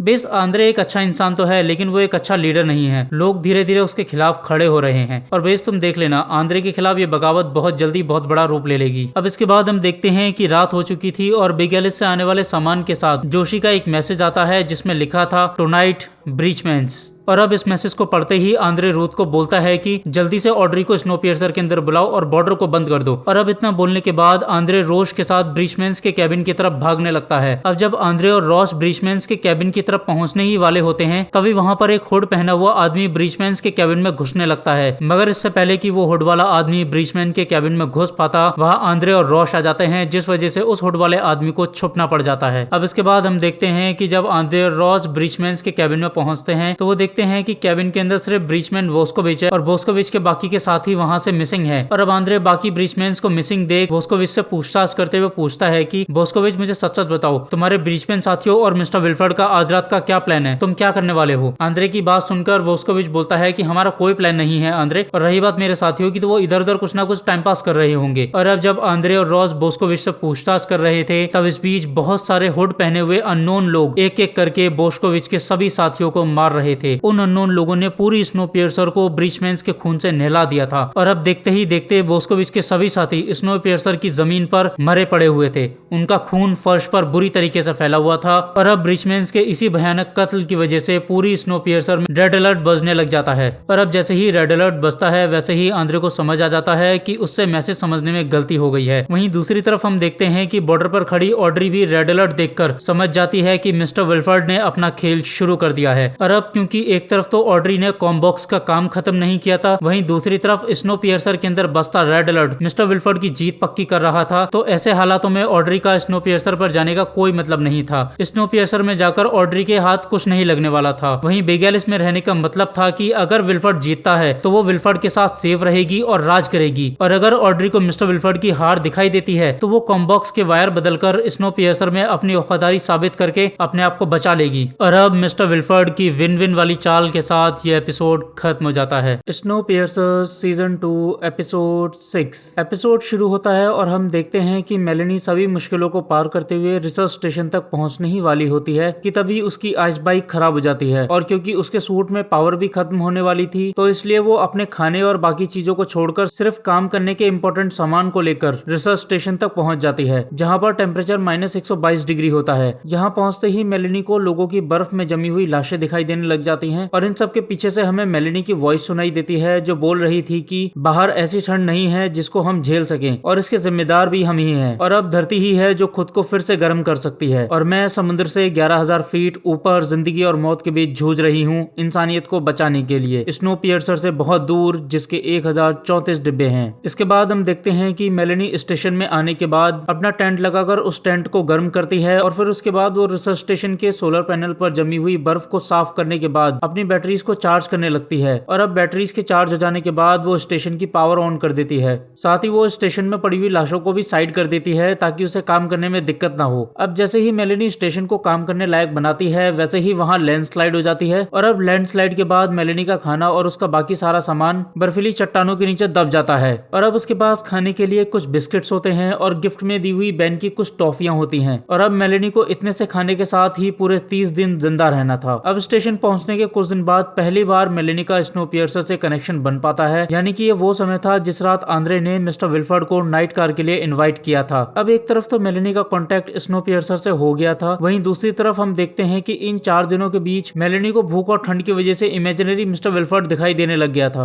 और अब मेलेनी अपना टाइम काटने के लिए उससे बात भी कर रही थी। साथ ही इन 4 दिनों में मेलेनी उस समय को भी याद करती है जब मिस्टर विल्फर्ड की ट्रेन बनकर तैयार हो रही थी और फिर मिस्टर विल्फर्ड ने ट्रेन में नाइट कार बनवाने के चक्कर में और अपनी सिक्योरिटी बढ़ाने के चक्कर में 6 जेनेटिस्ट और उनके परिवार का नाम ट्रेन के पैसेंजर लिस्ट से काट दिया था। अब इसी तरह क्लाइमेट मॉडल के लिए डेटा इकट्ठा करते हुए, भूख और ठंड से लड़ते हुए और इमेजिनरी मिस्टर विल्फर्ड से बात करते करते मेलेनी के 11 दिन निकल जाते हैं और अब 11वें दिन तक मेलेनी के पास खाने के नाम पर सिर्फ पन्नी पर लगा बिस्किट का पाउडर रह गया था। हालांकि अभी भी उसके पास बैन की दी हुई टॉफियां थी और अब वो अपने बाकी के दिन इन्हीं टॉफियों के सहारे गुजारने वाली थी। 11वें दिन तक भूख और ठंड के कारण मेलेनी को आंद्रे भी दिखाई देने लग जाता है जो उसे अपनी भूख को मिटाने के लिए बर्फ में पड़ी लाशों को खाने के लिए बोल रहा था, मगर मेलेनी कैनिबल नहीं बनना चाहती, इसलिए वो इमेजिनरी आंद्रे को मना करते हुए बोलती है कि वो बाहर पड़ी लाशों को नहीं खाएगी। और अब मेलेनी इमेजिनरी आंद्रे को टॉफी का एक टुकड़ा दिखाते हुए उसे बोलती है कि मेरे पास अभी भी खाना है और फिर उसके बाद वो उस टॉफी के टुकड़े को खा लेती है। अब जब मेलेनी वो टॉफी का टुकड़ा खा रही होती है तभी उसे कुछ अजीब सी आवाज सुनाई देती है। वो आवाज का पीछा करती है तो उसे एक चूहा दिखाई देता है और अब 12वें दिन मेलेनी चूहे के लिए एक ट्रैप बनाती है और फिर उसके बाद इंतजार करने लगती है चूहे के उस ट्रैप में फंसने का। अब जब मेलेनी चूहे के लिए ट्रैप बना रही होती है तब इमेजिनरी आंद्रे मेलेनी को बोलता है कि मेलेनी तुम्हें सही में लगता है कि इतनी ठंड में इतने सालों तक कोई चीज जिंदा रह सकती है? मुझे तो ये लग रहा है कि भूख के मारे तुम चूहे को इमेजिन कर रही हो। और अब इमेजिनरी आंद्रे की बात सुनकर मेलेनी बोलती है कि हो सकता है कि मैं इमेजिन कर रही हूँ या फिर हो सकता है कि चूहा सच में जिंदा हो या शायद हो सकता है मैं पागल हो रही हूँ। अब एक्चुअली मुझे यहाँ पर ना एक बात ट्रिगर होती है कि मेलेनी चूहा तो खा सकती है लेकिन उन मरी हुई लाशों को नहीं खा सकती अपने आप को जिंदा रखने के लिए। मतलब ये वही बात है ना कि गांड फटे तो फटे लेकिन नवाबी न घटे। अब हम देखते हैं कि 12वें दिन तक मेलेनी और स्नोपियर्सर ने मिलकर 9 लॉन्च टेस्ट किए थे जिनमें से सिर्फ पहला ही लॉन्च टेस्ट कामयाब हुआ था और उसी लॉन्च टेस्ट में मेलेनी और स्नोपियर्सर का कनेक्शन बना था। इसके बाद जो बाकी के 8 लॉन्च टेस्ट हुए थे उनके अंदर स्नोपियर्सर और मेलेनी का कोई कनेक्शन नहीं बन पाया था। अब इसके बाद मेलेनी अपने पास्ट को याद करती है जहां हम देखते हैं कि जब स्नोपियर्सर अपने सफर को शुरू करने वाली थी तब मिस्टर विल्फर्ड ने मेलेनी के 6 जेनेटिस्ट और उनके परिवारों को सिर्फ इसलिए मरवा दिया था क्योंकि मिस्टर विल्फर्ड को अपनी सिक्योरिटी में 6 जैकबोट्स और बढ़ाने थे। और अब ये सब देखने के बाद बेन समझ जाता है कि स्नोपियर्सर को विल्फर्ड जैसे जल्लाद के हाथ में नहीं छोड़ा जा सकता, क्योंकि अगर स्नोपियर्सर विल्फर्ड के हाथ में रही तो वो इंसानियत की आखिरी उम्मीद को इंसानों का आखिरी अय्याशी का अड्डा बनाकर रख देगा जहां पर आए दिन लोग मारे जाएंगे और विल्फर्ड की पूरी ट्रेन के अंदर सिर्फ और सिर्फ अय्याशी भरी होगी। और फिर जब विल्फर्ड ट्रेन पर जबरदस्ती चढ़ने वाले लोगों को अपने गार्ड्स के साथ मारने जाता है तब बेन के फोर्स करने पर मेलेनी समझदारी से काम लेती है और इंसानियत को बचाने के लिए अपनी बेटी और अपने परिवार को बर्फ में मरने के लिए छोड़कर स्नोपियर्सर चुराकर भाग जाती है। अब इसके बाद हम देखते हैं कि अब तक 15 दिन निकल गए थे और आज 15वें दिन 12वां और आखिरी लॉन्च टेस्ट होना था। लेकिन जैसे ही 12वां वेदर बलून लॉन्च होता है वैसे ही रिसर्च स्टेशन का टावर टूटकर स्टेशन की विंडो पर गिर जाता है। अब पहले तो मेलेनी स्टेशन की विंडो को फिक्स करती है और फिर उसके बाद बड़ी मुश्किल से गिरे हुए टावर को खड़ा करके 12वें और आखिरी लॉन्च को कामयाब बना देती है। और अब बस मेलेनी को इंतजार था 30वें दिन का, जिस दिन उसे स्नोपियर्सर लेने के लिए आने वाली थी। अब इसके बाद हम देखते हैं कि मेलेनी के ट्रैप में एक चूहा फंस जाता है और अब मेलेनी को ये जानना था कि ये चूहा आखिर ऐसी कौन सी जगह रह रहा था जहाँ पर इतनी गर्मी थी कि ये चूहा सालों सरवाइव कर गया। और अब चूहे की रहने की जगह पता करने के लिए मेलेनी चूहे को प्रिंटर की इंक में डुबोकर उसे छोड़ देती है और फिर उसके बाद चूहे के बनाए हुए पैरों के निशानों को फॉलो करते हुए वो एक दीवार तक पहुंच जाती है जहाँ एक छेद बना हुआ था। मेलेनी उस छेद वाली दीवार को तोड़कर उसके पार जाती है तो वो देखती है कि दीवार के पार एक जियोथर्मल वेंट बना हुआ है और इसी जियोथर्मल वेंट की वजह से वहाँ काफी गर्मी थी और इसी गर्मी के अंदर वो चूहा सरवाइव कर गया था। और अब यहाँ पर मेलेनी और भी काफी सारे चूहों को देखती है। अब इसके बाद हम देखते हैं कि मेलेनी जियोथर्मल वेंट को देखकर बहुत ज्यादा खुश हो जाती है क्योंकि वो जियोथर्मल वेंट को देखकर ये समझ गई थी कि धरती अभी भी अंदर से पहले की तरह ही गर्म है। यानी कि अगर CW7 जमीन पर गिरना शुरू हो गया है और धरती भी अंदर से गर्म है तो धरती पर जीवन मेलेनी की उम्मीद से भी बहुत ज्यादा जल्दी शुरू हो सकता था। और यही जीवन की होप तो मेलेनी को अपने लोगों के लिए चाहिए थी क्योंकि इसी होप के दम पर तो मेलेनी मिस्टर विल्फर्ड को हराने में कामयाब हो पाती। और अब इसी जियोथर्मल वेंट के अंदर मेलेनी को इमेजिनरी एलेक्स दिखाई दी जाती है जो उससे बात करने लगती है। और अब हम देखते हैं कि मेलेनी बाकी के 15 दिन चूहों को खाकर और एलेक्स से बात करते हुए गुजार देती है। और अब तीसरा दिन आ गया था यानी कि स्नोपियर्सर किसी भी वक्त मेलेनी को लेने आने ही वाली थी। और अब मेलेनी भी अपना सूट पहनकर स्नोपियर्सर के आने का इंतजार करने लगती है और साथ ही बार बार रेडियो पर स्नोपियर्सर से कांटेक्ट करने की कोशिश करने लगती है। लेकिन जहां स्नोपियर्सर को मेलेनी को वापस ले जाने के लिए 30 दिन में आ जाना चाहिए था वहीं अब देखते ही देखते 32वां दिन शुरू हो गया था और अब तक स्नोपियर्सर का कोई अता पता नहीं था। और अब जब मेलेनी पूरी तरीके से टूट चुकी थी और हार मान चुकी थी तभी उसे स्नोपियर्सर के पटरी पर दौड़ने की वाइब्रेशन सुनाई देने लग जाती है। और अब स्नोपियर्सर की आवाज सुनकर मेलेनी बहुत ज्यादा खुश हो जाती है और फिर उसके बाद मेलेनी जल्दी से अपना सामान पैक करके स्नोपियर्सर से बार बार कांटेक्ट करने की कोशिश करते हुए स्नोपियर्सर के ट्रैक की तरफ बढ़ने लगती है। और अब हम देखते हैं कि जब मेलेनी ठीक स्नोपियर्सर के सामने पहुंच जाती है तब वो देखती है कि स्नोपियर्सर के ट्रैक और व्हील्स के बीच आग लग गई है और स्नोपियर्सर धीमे होने की वजह और ज्यादा तेज हो रही है। और अब जब मेलेनी के सामने देखते ही देखते स्नोपियर्सर उसे छोड़कर आगे बढ़ जाती है तो बिगेलिस के इंजन से उसे एलेक्स दिखाई देती है जो बहुत ज्यादा परेशान थी और रोते हुए अपनी माँ को बार बार आवाज लगा रही थी। और अब ये सब देखने के बाद मेलेनी समझ गई थी कि जरूर मिस्टर विल्फर्ड ने स्नोपियर्सर के अंदर कोई ना कोई गड़बड़ कर दी है और अब शायद स्नोपियर्सर का कंट्रोल आंद्रे से छिनकर मिस्टर विल्फर्ड के हाथ में चला गया है। और अब ये सब देखने के बाद मेलेनी की हिम्मत टूट जाती है और फिर वो वहीं बर्फ में बैठ जाती है और मेलेनी की इसी टूटी हुई उम्मीद के साथ ये एपिसोड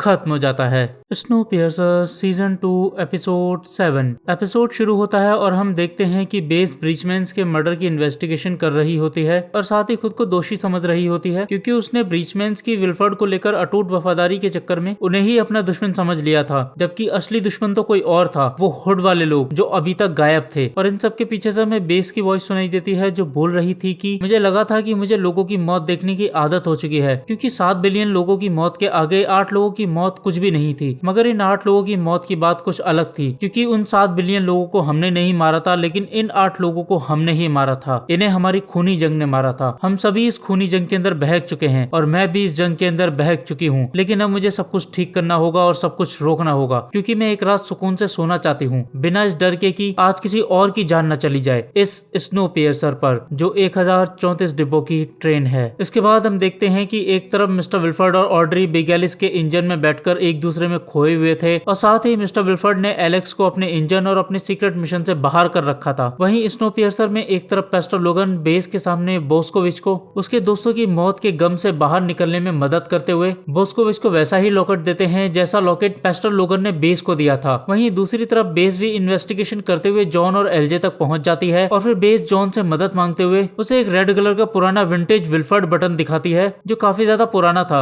ये बटन बेस को एक ब्रीचमैन की लाश के पास से मिला था। बटन को देखकर जॉन बेस को एक रशियन औरत के पास ले जाता है जिसके पास बहुत सारी एंटीक चीजें थी। इस औरत का नाम कात्या होता है जो काफी ज्यादा बूढ़ी थी। कात्या के पास मिस्टर विल्फर्ड की बहुत सारी चीजें थी और मजे की बात ये थी कि जब धरती जमी नहीं थी तब कात्या मिस्टर विल्फर्ड की पड़ोसी थी और इनफैक्ट मिस्टर विल्फर्ड और कात्या का इतना गहरा रिश्ता था कि जब मिस्टर विल्फर्ड छोटे थे तब कात्या मिस्टर विल्फर्ड को चर्च लेकर जाती थी, पार्क घुमाने लेकर जाती थी और उनका पूरा ख्याल रखती थी। अब जब बेस कात्या से इन्वेस्टिगेशन कर रही होती है तब यहाँ पर बेस को एक रेड बॉक्स के अंदर कैंडल दिखाई देती है और अब बेस इस रेड लालटेन को देखकर इसके बारे में पूछने लगती है। बेस का सवाल सुनकर कात्या का ध्यान रखने वाला लड़का उस कैंडल के बारे में बताते हुए बोलता है कि जब धरती जमी नहीं थी तब मिस्टर विल्फर्ड ऐसी ही लाल लालटेन को अपनी विंडो पर जलाते थे। दादी माँ ने मुझे इस लालटेन को तब तक जलाने के लिए कहा है जब तक मिस्टर विल्फर्ड वापस नहीं आ जाते। हम इस लालटेन को बेचते भी हैं और जो लोग इस लालटेन को खरीदते हैं वो लोग भी मिस्टर विल्फर्ड के आने के इंतजार में लालटेन को अपनी विंडो पर जलाते हैं। इसके बाद बेस रेड बटन को दिखाते हुए उसके बारे में सवाल करने लगती है और पूछती है कि इस बटन बटन के बारे में कुछ पता है तुम लोगों को? बटन को देखकर कातिया का ध्यान रखने वाला लड़का एक जैकेट को दिखाता है जिसके ऊपर ठीक ऐसे ही बटन लगे हुए थे, लेकिन क्योंकि दिखाई गई जैकेट पर बटन पूरे थे तो बेस पूछती है कि तुम लोगों के पास ये जैकेट कहाँ से आई? बेस का सवाल सुनकर कातिया का ध्यान रखने वाला लड़का बोलता है कि ये जैकेट पिछले हफ्ते मुझे एक लड़की देकर गई थी। उस लड़की के कपड़े देखकर तो लग रहा था कि वो फर्स्ट क्लास की है, क्योंकि उसके कपड़े भी बहुत ज्यादा शानदार थे और वो बहुत ज्यादा खूबसूरत भी थी। इसके बाद हम देखते हैं कि बेस आंद्रे के साथ फर्स्ट क्लास में जाती है और फिर बेस यूजीना को रेड बटन दिखाते हुए उसके कंधे पर उसका ही जैकेट रख देती है जिसमें से एक रेड बटन गायब था। और अब इसके बाद रॉस यूजीना को अरेस्ट कर लेता है, लेकिन यूजीना को कोई गम नहीं था क्योंकि वो जानती थी कि मिस्टर विल्फर्ड आ रहे हैं। यहाँ पर बेस एक बात को नोटिस करती है कि यूजीना के गले में ठीक वैसा ही लॉकेट है जैसा लॉकेट पेस्टर लोगन ने बेस को दिया था। और अब वो इस लॉकेट को देखकर ये बात अच्छे से समझ जाती है कि इन सब के पीछे और कोई नहीं बल्कि पेस्टर लोगन का हाथ है। अब हम देखते हैं कि एक तरफ तो बेस पेस्टर लोगन के पास पहुंचकर उसके सामने उसकी ही पोल खोल देती है और अब पेस्टर लोगन बेस से अपनी असलियत सुनने के बाद अपने किए हुए सभी गुनाहों को एक्सेप्ट कर लेते हैं। अब इसके बाद पेस्टर लोगन और बेस के बीच लड़ाई होने लग जाती है। बेस पेस्टर लोगन को बुरी तरीके से मार रही थी, मगर तभी वहाँ पर पेस्टर लोगन की एक साथी आ जाती है जो रस्सी से बेस का गला दबाकर उसे मारने की कोशिश करने लगती है। अब पेस्टर लोगन वहाँ से उठकर अपने प्रेयर वाले रूम में जाते हैं जहाँ वो विल्फर्ड के लोगो वाले एक बॉक्स को निकालकर उसे खोलते हैं और फिर उसके अंदर से एक कपड़े को निकालकर मिस्टर विल्फर्ड की प्रेयर करने लग जाते हैं। और अब प्रेयर करने के बाद पेस्टर लोगन आइस को अपने लंग्स में डालकर खुद की जान ले लेते हैं। वहीं इन सब के बीच ब्रीचमैन बोस्कोविच कुछ टेलीज को देखकर उन पर हमला कर देता है, क्योंकि बोस्कोविच को लग रहा था कि उसके साथियों को मारने के पीछे टेलीज का हाथ है। और अब बोस्कोविच के हाथापाई की वजह से बोस्कोविच को जेल में डाल दिया जाता है। अब जब रोस और रूथ बोस्कोविच को जेल में डाल रहे थे तब रूथ रोस से बोलती है कि रोस, तुम्हें पता है जब ऑड्री ने बिग एलिस पर ही रहने का फैसला किया तब बॉर्डर पर मिस्टर विल्फर्ड ने मुझे भी अपने साथ चलने को कहा था और वो ऑफर मेरे को बहुत ज्यादा पसंद भी आया था, मगर मैं अपने कदम आगे बढ़ा नहीं पाई। जानते हो, मैंने 7 साल इस ट्रेन की सेवा करी और तब तक सब कुछ सही भी चल रहा था और मैं इस बात को भी मानती हूँ कि उन 7 सालों में सब कुछ सही रखने के पीछे मेलेनी की मेहनत थी, मगर इसके अलावा कुछ कानून भी तो थे जो ऑर्डर को बनाए रखते थे और पूरी ट्रेन को अच्छे से चलाए रखते थे। लेकिन आज जब मैं इस ट्रेन को देखती हूँ तो मुझे सब कुछ बिखरा हुआ नजर आता है। यहाँ हम देख सकते हैं कि रूथ मिस्टर विल्फर्ड के पास नहीं जाना चाहती, मगर वो आंद्रे को भी एक बेकार ट्रेन लीडर समझती है जो कुछ भी ठीक नहीं कर पा रहा। अब इसके बाद हम देखते हैं कि आंद्रे अनाउंसमेंट रूम से अनाउंसमेंट करते हुए ब्रीचमैन्स की मौत के लिए दुख जताता है और साथ ही ये भी बोलता है कि इसमें टेलीज की कोई गलती नहीं है, ये सब बिग एलिस में बैठे हुए मिस्टर विल्फर्ड ने किया है। लेकिन वो कहते हैं ना कि जब समय खराब हो तो पहाड़ पे चढ़े हुए इंसान के कान में भी कुत्ता मुद देता है। और अब ऐसा ही कुछ आंद्रे के साथ भी होने वाला था, क्योंकि अब प्रॉब्लम ये थी कि एक तरफ तो आंद्रे टेलीज को डिफेंड करते हुए ब्रीचमैन्स की मौत के लिए विल्फर्ड को जिम्मेदार ठहरा रहा था, वहीं अब लोगों का आंद्रे के ऊपर से भरोसा उठता जा रहा था। आंद्रे थर्ड क्लास वाले लोगों की मदद से ही पावर में आया था और अब उन्हीं का सपोर्ट आंद्रे के ऊपर से शिफ्ट होकर मिस्टर विल्फर्ड की तरफ हो गया था। और ऐसा इसलिए हुआ था क्योंकि ब्रीचमैन्स भी थर्ड क्लास के ही लोग थे और अब थर्ड क्लास वालों को अपने लोगों की मौत के बदले टेलीज की मौत चाहिए थी। और फिर हम देखते हैं कि पूरी थर्ड क्लास के अंदर टनलमैन जे कार्टर की लीडरशिप में सभी लोग मिस्टर विल्फर्ड को सपोर्ट करते हुए उनके नाम के नारे लगाने लग जाते हैं। इसके बाद हम देखते हैं कि पूरी ट्रेन में थर्ड क्लास के लोग टेलीज को ढूंढ ढूंढ कर मार रहे थे और टेलीज अपनी जान बचाकर छुपते फिर रहे थे। और इन्हीं छुपने वाले टेलीज में से लाइट भी थी जो विनी और बाकी टेलीज के साथ डॉक्टर पेल्टन के क्लिनिक में जाकर छुप गई थी। अब इसके बाद हम देखते हैं कि जब थोड़ी देर बाद रूथ और ज़ारा डॉक्टर पेल्टन के क्लिनिक वाले रास्ते से होकर गुजर रहे होते हैं तभी सामने से थर्ड क्लास वाले लोग वहां आ जाते हैं जो ज़ारा को देखकर पहचान लेते हैं और फिर रूथ और ज़ारा को भी अपनी जान बचाने के लिए डॉक्टर पेल्टन के क्लिनिक में छुपना पड़ जाता है। और अब रूथ के क्लिनिक में आते ही विनी रूथ से डरकर लाइट को गले लगा लेती है। विनी रूथ से इसलिए डर रही थी क्योंकि जब सीजन 1 में पहली बार बगावत हुई थी तब रूथ ने विनी को भी उसका हाथ तोड़ने की सजा सुनाई थी, मगर फिर विनी की माँ सुजैन ने विनी का हाथ बचाने के लिए अपने हाथ को कुर्बान कर दिया था और फिर कुछ समय बाद हाथ टूटने की वजह से ही सुजैन की मौत हो गई थी। इसके बाद विनी का भाई पैटरसन उसका ख्याल रखना शुरू कर देता है, मगर वो भी आंद्रे की रेवोल्यूशन वाली लड़ाई के अंदर मारा जाता है और तब से लाइट ही विनी की एज अ मदर और गार्जियन उसका ख्याल रख रही थी। ये सब जानने के बाद रूथ को अपनी गलतियों का एहसास हो जाता है और वो समझ जाती है कि उसने नियमों के नाम पर सिर्फ और सिर्फ पाप किया था और कुछ नहीं। अब इसके बाद हम देखते हैं कि विनी रूथ से इतना ज्यादा डर गई थी कि वो डॉक्टर पेल्टन के क्लिनिक से भागकर उस जगह पर जाकर छुप जाती है जिस जगह पर एलजे ने एलेक्स को अपने साथ ट्रेन के बाहर का बहुत अच्छा नजारा दिखाया था। और अब यहाँ आते ही विनी को भी वो खूबसूरत नजारा देखने को मिल जाता है जिस नजारे को एलजे ने देखा था। और क्योंकि विनी ने इससे पहले कभी भी आसमान तक को नहीं देखा था तो इतना खूबसूरत आसमान देखकर तो उसके होश ही उड़ जाते हैं और वो उस खूबसूरत नजारे से अपनी नजर को हटा ही नहीं पा रही थी। और अब विनी इस खूबसूरत नजारे को देखकर इस नजारे में इतना ज्यादा खो जाती है कि उसे अपने आसपास हो रही जंग के बारे में भी कोई ख्याल नहीं रहता। वहीं डॉक्टर पेल्टन के क्लिनिक में जब रूथ को पता चलता है कि विनी उससे डरकर बाहर भाग गई है तो वैसे ही रूथ अपनी गलती को सुधारने की कोशिश करते हुए विनी को ढूंढने के लिए जंग के माहौल में डॉक्टर पेल्टन के क्लिनिक से बाहर निकल जाती है। और अब थोड़ी देर तक इधर उधर ढूंढने के बाद रूथ को विनी मिल जाती है। रूथ देखती है कि विनी कोने में डर कर बैठी हुई है और अपने आसपास हो रही जंग के माहौल से बचने की कोशिश कर रही है। लेकिन असल में विनी थर्ड क्लास के लोगों से डरकर नहीं छुपी हुई थी, वो तो रूथ की आवाज सुनकर छुप गई थी। और अब जब ये बात रूथ को समझ आती है कि विनी उसकी आवाज से डरकर यहाँ छुपी हुई है, तो रूथ विनी के सामने अपनी गलतियों को मानते हुए उससे माफी मांगती है और फिर उसे बोलती है कि विनी, मैंने अब तक जो भी पाप करे मैं उन्हें बदल तो नहीं सकती, मगर उन सब के लिए मैं तुमसे माफी मांगती हूँ। प्लीज मुझे माफ कर दो और मेरे साथ चलो, मैं तुम्हें यहाँ बचाना चाहती हूँ, तुम यहाँ पर बहुत खतरे में हो। और अब विनी रूथ की बात सुनकर उस पर भरोसा करती है और फिर उसके साथ वापस डॉक्टर पेल्टन के क्लिनिक में पहुंच जाती है। अब इसके बाद हम देखते हैं कि जब रूथ विनी को लाइट के हवाले कर रही होती है, तभी वो हड़बड़ी में जाते हुए आंद्रे को देख लेती है। और अब रूथ आंद्रे को हड़बड़ी में भागता देख उससे पूछती है कि तुम इतने हड़बड़ी में कहाँ जा रहे हो। आंद्रे रूथ की बात का जवाब देते हुए उसे बोलता है कि थर्ड क्लास के लोगों ने पाइक को बंदी बना लिया है और अब वो उसका हाथ आइस में जमाकर उसके हाथ को तोड़ने वाले हैं। अब इससे पहले कि थर्ड क्लास के लोग जेक की लीडरशिप में पाइक का हाथ जमाकर तोड़ते, उससे पहले ही वहाँ आंद्रे आ जाता है, जो पहले तो थर्ड क्लास वालों को रोकने की कोशिश करता है, मगर फिर जब थर्ड क्लास वाले लोग नहीं रुकते तब आंद्रे पाइक को छोड़ने के बदले अपना हाथ देने को तैयार हो जाता है। और अब इससे पहले कि थर्ड क्लास वाले लोग आंद्रे का हाथ तोड़ पाते, रूथ बीच में आकर सबको शांत करती है और उन्हें बोलती है कि जिसका तुम हाथ तोड़ रहे हो उसी ने तुम्हें आजादी लाई है, वो तुम्हारा लीडर है, तो उसका साथ दो, ना कि उसका हाथ तोड़ो। और अब रूथ के समझाने के बाद सभी थर्ड क्लास के लोग शांत हो जाते हैं और फिर वहां से चले जाते हैं। अब एक तरफ तो स्नोपियर्सर में उठापटक चल रही थी, वहीं दूसरी तरफ ऑड्री बिगेलिस के अंदर अपनी वफादारी साबित करने के लिए विल्फर्ड से नफरत कर चुके केविन का माइंडसेट बदल देती है और उसे एक डॉग की तरह बना देती है, जिसका काम सिर्फ इतना रह गया था कि वो मिस्टर विल्फर्ड के सामने जी हुजूरी करेगा।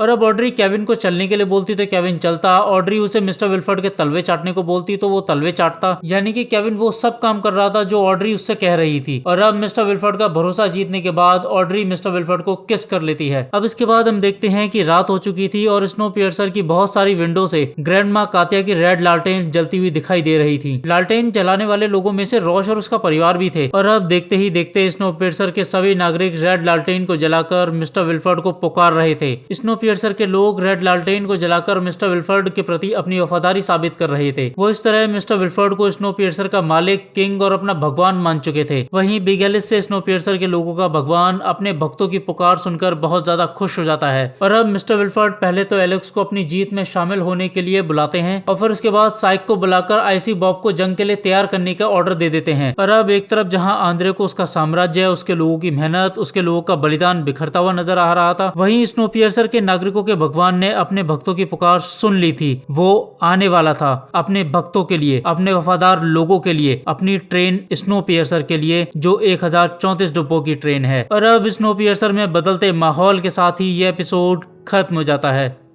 स्नोपियर्सर सीजन 2 एपिसोड 8 एपिसोड शुरू होता है और हम देखते हैं कि बोस्कोविच बड़े सम्मान के साथ अपने लोगों को आखिरी विदाई देता है और हर एक की लाश के ऊपर मिस्टर विल्फर्ड का लोगो रखकर उन्हें ट्रेन से बाहर गिरा देता है। और इस बीच पूरी ट्रेन मारे गए 8 ब्रीचमैन्स को श्रद्धांजलि देने के लिए साथ खड़ी होती है और अपने सीने पर एक हाथ रख लेती है। श्रद्धांजलि देने वालों में से कुछ लोग मिस्टर विल्फर्ड का सिग्नेचर सिंबल 3 फिंगर्स भी बनाते हैं। और इन सब के पीछे से हमें रॉश की वॉइस सुनाई देती है, जो बोल रहा था कि चीजें या तो खुद टूट के बिखरती हैं या फिर कोई उन्हें बिखेर देता है। कोई नहीं जानता कि मिस्टर विल्फर्ड की अगली चाल क्या होगी। हम आसान रास्ते चुनते हैं और खुद को ताकतवर के साथ खड़ा कर लेते हैं ताकि हम और हमारा परिवार फ्यूचर में सेफ रहे। हमने इसलिए मिस्टर विल्फर्ड के लिए लालटेन नहीं जलाई क्योंकि हमारे टेक्निकल सिस्टम और हमारी टेक्नोलॉजी खराब हो रही है, बल्कि हमने इसलिए मिस्टर विल्फर्ड के लिए लालटेन जलाई क्योंकि अब हम एक दूसरे से ही डरे हुए हैं इस स्नोपियर्सर पर, जो 1034 डिब्बों की ट्रेन है। इसके बाद हम देखते हैं कि अचानक से स्नोपियर्सर के 3 डिब्बों में पानी भरने लग जाता है और अब डिब्बों में पानी भरता देख एलजे और जॉन अपने लोगों के साथ सफाई करने और पानी को सुखाने का काम शुरू कर देते हैं। वो दोनों ट्रेन की मदद इसलिए कर रहे थे ताकि वो दोनों अपने आप को और ज्यादा ऊपर उठा सके और स्नोपियर्सर की लीडरशिप के साथ उनके रिश्ते अच्छे हो सके और साथ ही उनकी बिगड़ी हुई इमेज क्लीन हो सके। वहीं इंजन में बैन आंद्रे को बताता है कि तीनों डिब्बों में पानी का प्रेशर तेजी से बढ़ता जा रहा है और हमारे पोर्ट इंटेक भी बंद नहीं हो रहे हैं, जिस वजह से स्नोपियर्सर लगातार बाहर की स्नो को अपने अंदर खींच रही है और जितनी ज्यादा ट्रेन के अंदर स्नो बढ़ेगी उतना ही ज्यादा पानी बढ़ता चला जाएगा। और साथ ही हमारे गिल्स में भी कुछ फंस गया है, जिस वजह से हमारे गिल्स जैम हो गए हैं और अब ट्रेन को बचाने के लिए बोस्कोविच को ट्रेन के बाहर जाकर मैनुअली गिल्स के अंदर जो भी कुछ फंसा हुआ है उसको निकालना पड़ेगा। बेन की बात सुनकर आंद्रे और बेस बोस्कोविच के पास जाते हैं और लोगों की जान बचाने के लिए उससे रिक्वेस्ट करते हैं। हालांकि बोस्कोविच आंद्रे से बहुत ज्यादा नाराज था क्योंकि उसे लग रहा था कि उसके साथियों को टेलीज ने मारा है और आंद्रे क्योंकि खुद एक टेली है तो वो अपने टेली दोस्तों को बचाने के लिए ब्रीचमैन्स की मौत का इल्जाम मिस्टर विल्फर्ड पर डाल रहा है। लेकिन क्योंकि इस समय बात आंद्रे की नहीं थी, लोगों की जान की थी, तो बोस्कोविच बाहर जाने के लिए तैयार हो जाता है। इस बीच हम बिग एलिस में देखते हैं जहाँ बहुत देर बाद जोशी को होश आया था और अब जोशी के होश में आते ही मिस्टर विल्फर्ड उसको उसका चेहरा दिखाते हैं जो काफी हद तक ठीक हो चुका था और अब जोशी अपने चेहरे को देखकर इमोशनल हो जाती है और रोने लगती है, जिसके बाद मिस्टर विल्फर्ड जोशी की परवाह करने का नाटक करते हुए उसके आंसू को पोंछते हैं और बोलते हैं कि तुम्हारी नई स्किन पर तुम्हारे खारे आंसू दिक्कत करेंगे। और फिर इतना बोलने के बाद मिस्टर विल्फर्ड जोशी को ये बोलकर चले जाते हैं कि अब तुम अपनी मर्जी से बिग एलिस में घूम सकती हो, welcome to the big Ellis. इसके बाद हम बिग एलिस के इंजन में देखते हैं जहाँ ऑड्री शानदार कपड़े पहनकर ट्रेन के बाहर देख रही थी और फिर ऑड्री एलेक्स को भी ट्रेन के बाहर का नजारा दिखाती है। एलेक्स देखती है कि आईसी बॉब ट्रेन के बाहर है और वो कहीं से वापस आ रहा है। असल में आईसी बॉब मिस्टर विल्फर्ड के ऑर्डर पर स्नोपियर्सर्स के गिल्स को जैम करने के लिए गया था और अब आईसी बॉब अपना काम खत्म करके वापस बिग एलिस में आ जाता है। आईसी बॉब के बिग एलिस में आते ही मिस्टर विल्फर्ड उसका हाथ पकड़ते हुए उसे शाबाशी देते हैं और उसे अपनेपन का एहसास कराने लगते हैं। अब यहीं पर जब एलेक्स आईसी बॉब को ऐसी हालत में देखती है तो उसे समझ नहीं आ रहा था कि मिस्टर विल्फर्ड आखिर करना क्या चाहते हैं, क्योंकि ना तो मिस्टर विल्फर्ड एलेक्स को कुछ बता रहे थे और ना ही मिस्टर विल्फर्ड के किए जा रहे इतने सारे कामों के बीच कोई कनेक्शन समझ आ रहा था। वहीं स्नोपियर्सर में बोस्कोविच ट्रेन के बाहर जाकर गिल्स में फंसे टूल को निकालकर इंजन में ले आता है और फिर सबको बताता है कि ये काम मिस्टर विल्फर्ड का है, क्योंकि जब मैं गिल्स को ठीक करने के लिए गया तब वहां पर सीढ़ी के ऊपर की बर्फ टूटी हुई थी, यानी कि मुझसे ठीक पहले वहां पर कोई आया था जिसने गिल्स में टूल फंसा दिया था। अब इतना बोलने के बाद बोस्कोविच आंद्रे के सामने उसके लिए वफादार रहने की कसम खाता है और फिर वहां से चला जाता है। अब गिल्स के ठीक होते ही वाटर प्रेशर कंट्रोल में आने लगता है और अब हावी इंजन के सर्वर रूम में जाकर ट्रेन से जुड़े हुए कुछ टेस्ट करने लगता है, जिससे उन्हें ये क्लियर हो जाए कि सब कुछ ठीक चल रहा है या फिर नहीं। हावी को जल्दी में भागता देख आंद्रे बेन से पूछता है कि ये इंजन सर्वर रूम क्या है और हावी इतनी जल्दी में क्यों गया था। अब बेन आंद्रे का सवाल सुनकर उसे भी सर्वर रूम के अंदर ले आता है और फिर स्नोपियर्सर का ब्रेन दिखाते हुए बोलता है कि यहीं से पूरी स्नोपियर्सर का डेटा इधर से उधर होता है, यही है स्नोपियर्सर का ब्रेन। और फिर इसके बाद हावी एक मशीन पर हाथ रखते हुए आंद्रे को बोलता है कि ये विल्फर्ड इंडस्ट्री का सबसे कमाल का डिजिटल ऑटोमेशन सिस्टम है, ये हर सेकंड हजारों मैसेजेस को रिसीव करता है और ट्रांसफर करता है। अब इसके बाद बेन और हावी सर्वर पर कुछ टेस्ट करने लगते हैं। इन टेस्टों में इन्हें पता चलता है कि सर्वर रूम में लगा हुआ स्नोपियर्सर का सबसे important part Wilfrid God module overload होकर जल गया है और अब प्रॉब्लम यह थी कि स्नोपियर्सर के पास दूसरा गॉड मॉड्यूल नहीं था और अब स्नोपियर्सर को बचाने का सिर्फ एक ही तरीका था, वो ये कि उन्हें मिस्टर विल्फर्ड से गॉड मॉड्यूल मांगना पड़ेगा। यहाँ मैं आपको बता दूं कि गॉड मॉड्यूल का काम था हाइड्रोजन का प्रोडक्शन करना, जिससे इंजन को पावर मिलती थी। इसके बाद हम देखते हैं कि बेन, हावी और आंद्रे रूथ, रॉस, जारा और लाइट को गॉड मॉड्यूल के बिगड़ने की न्यूज देते हुए बोलते हैं कि अब हमारे पास सिर्फ 2 घंटे हैं, अगर हमने 2 घंटे में गॉड मॉड्यूल नहीं बदला तो स्नोपियर्सर कल का सूरज नहीं देख पाएगी। रॉस ये बात सुनकर आंद्रे से सवाल करते हुए पूछता है कि गॉड मॉड्यूल स्नोपियर्सर के लिए जरूरी है, ये बात तो ठीक है, मगर जब विल्फर्ड के सपोर्टर्स को पता चलेगा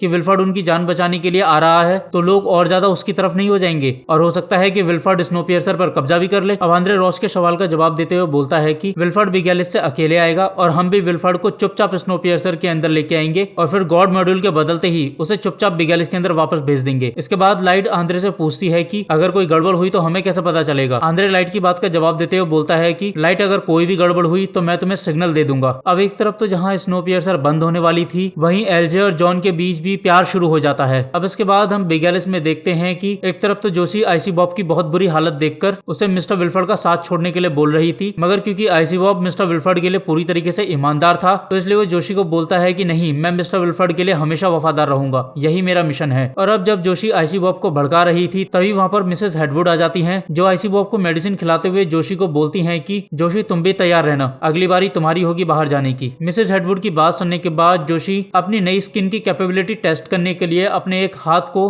बाहर निकाल कर देखती है और फिर जब जोशी अपने हाथ को बाहर निकालती है तो वो देखती है कि उसके ऊपर बाहर की ठंड का कोई असर नहीं हो रहा है, यानी कि अब जोशी भी काफी हद तक ठंड में खुद को बचाने लायक हो गई थी। अब इसके बाद हम एलेक्स को देखते हैं जो ट्रेन के मैप और लैपटॉप को खोलकर ये जानने की कोशिश कर रही थी कि आखिर मिस्टर विल्फर्ड ने आईसी बॉब से ऐसा क्या करवाया जिसकी वजह से स्नोपियर्सर की स्पीड धीमी हो गई। और अब थोड़ी देर तक खोजने के बाद एलेक्स को पता चल जाता है कि मिस्टर विल्फर्ड ने आईसी बॉब से स्नोपियर्सर के गिल्स जैम करवाए थे, लेकिन एलेक्स अभी भी ये नहीं समझ पा रही थी कि गिल्स को जैम करवाने के पीछे मिस्टर विल्फर्ड का असली मकसद गॉड मॉड्यूल को ओवरलोड करके उसे खराब करने का था। और अब एलेक्स मिस्टर विल्फर्ड से पूछती है कि सिर्फ गिल्स को जैम करवाना आपका मकसद नहीं है ना, आपने कुछ और भी प्लान किया है ना? और अब एलेक्स ने अपनी बात पूरी की ही थी कि तभी स्नोपियर्सर की तरफ से मदद की गुहार लगने लग जाती है और अब मिस्टर विल्फर्ड एक भगवान की तरह अकेले अपने गॉड मॉड्यूल के साथ स्नोपियर्सर में पहुंच जाते हैं। अब इसके बाद आंद्रे और उसके लोग बड़ी सावधानी के साथ बिना लोगों की नजरों में आए मिस्टर विल्फर्ड को सबसे छुपाते हुए सर्वर रूम तक ले जाते हैं। लेकिन वो कहते हैं ना कि जब समय अपनी करवट बदलता है तो अच्छे अच्छों के दावपेच फेल हो जाते हैं और अब यही हो रहा था आंद्रे के साथ। जब मिस्टर विल्फर्ड को डाउन ट्रेन के जरिए सर्वर रूम तक ले जाया जा रहा था तब उस समय टनलमैन जेक्स डाउन ट्रेन में ही था और वो मिस्टर विल्फर्ड को देख लेता है और फिर जेक्स मिस्टर विल्फर्ड के आने की खुशखबरी को पूरे थर्ड क्लास के लोगों को सुना देता है और इंतजार करने लगता है अपने भगवान के अगले ऑर्डर का। अब इसके बाद हम देखते हैं कि मिस्टर विल्फर्ड सर्वर रूम में पहुंचते ही हावी को गॉड मॉड्यूल देते हुए बोलते हैं कि इसे जल्दी से जल्दी बदलो। और अब एक तरफ तो पूरी थर्ड क्लास मिस्टर विल्फर्ड के लिए आंद्रे के लोगों से बगावत करने को तैयार थी, वहीं दूसरी तरफ गॉड मॉड्यूल लगाने के बाद जैसे ही टेस्टिंग करी जाती है वैसे ही स्नोपियर्सर का सिस्टम फिर से ओवरलोड हो जाता है, जिसके बाद विल्फर्ड के कहने पर गॉड मॉड्यूल को डिस्कनेक्ट कर दिया जाता है। और अब मिस्टर विल्फर्ड पूरे चार्ज को अपने हाथ में लेते हुए सर्वर रूम के अंदर खामी ढूंढने लगते हैं तो उन्हें पता चलता है कि एक पार्ट के साथ किसी ने छेड़खानी करी है। और अब छेड़खानी को देखकर मिस्टर विल्फर्ड गुस्से में पूछते हैं कि इस पार्ट के साथ किसने छेड़खानी करी। और अब बेन मिस्टर विल्फर्ड के सवाल का जवाब देते हुए बोलता है कि जब फिफ्थ रेवोल्यूशन हुआ था तब मेलिनी ने बोगी मोटर सर्किट को रेट्रोफिटेड किया था ऑटोमेशन को ओवरराइड करने के लिए। और अब यहाँ पर मिस्टर विल्फर्ड को प्रॉब्लम समझ आ जाती है कि मेलिनी ने फिफ्थ रेवोल्यूशन के टाइम पर सर्वर रूम के अंदर जो हैक किया था उसकी वजह से उनका जो गॉड मॉड्यूल था वो सिस्टम को ओवरराइड नहीं कर पा रहा था, जिस वजह से हाइड्रोजन प्रोडक्शन पूरी तरीके से रुक गया था और अब पूरे इंजन को फेल होने में सिर्फ कुछ ही मिनट रह गए थे। और अब मिस्टर विल्फर्ड इंजन को फिर से शुरू करने के लिए सॉल्यूशन देते हुए बोलते हैं कि बेगैलिस पीछे से स्नोपियर्सर को धक्का देगी और अब यहाँ से मैनुअली बोगी मोटर्स को डिस्कनेक्ट करेंगे ताकि रेजिस्टेंस कम मिले।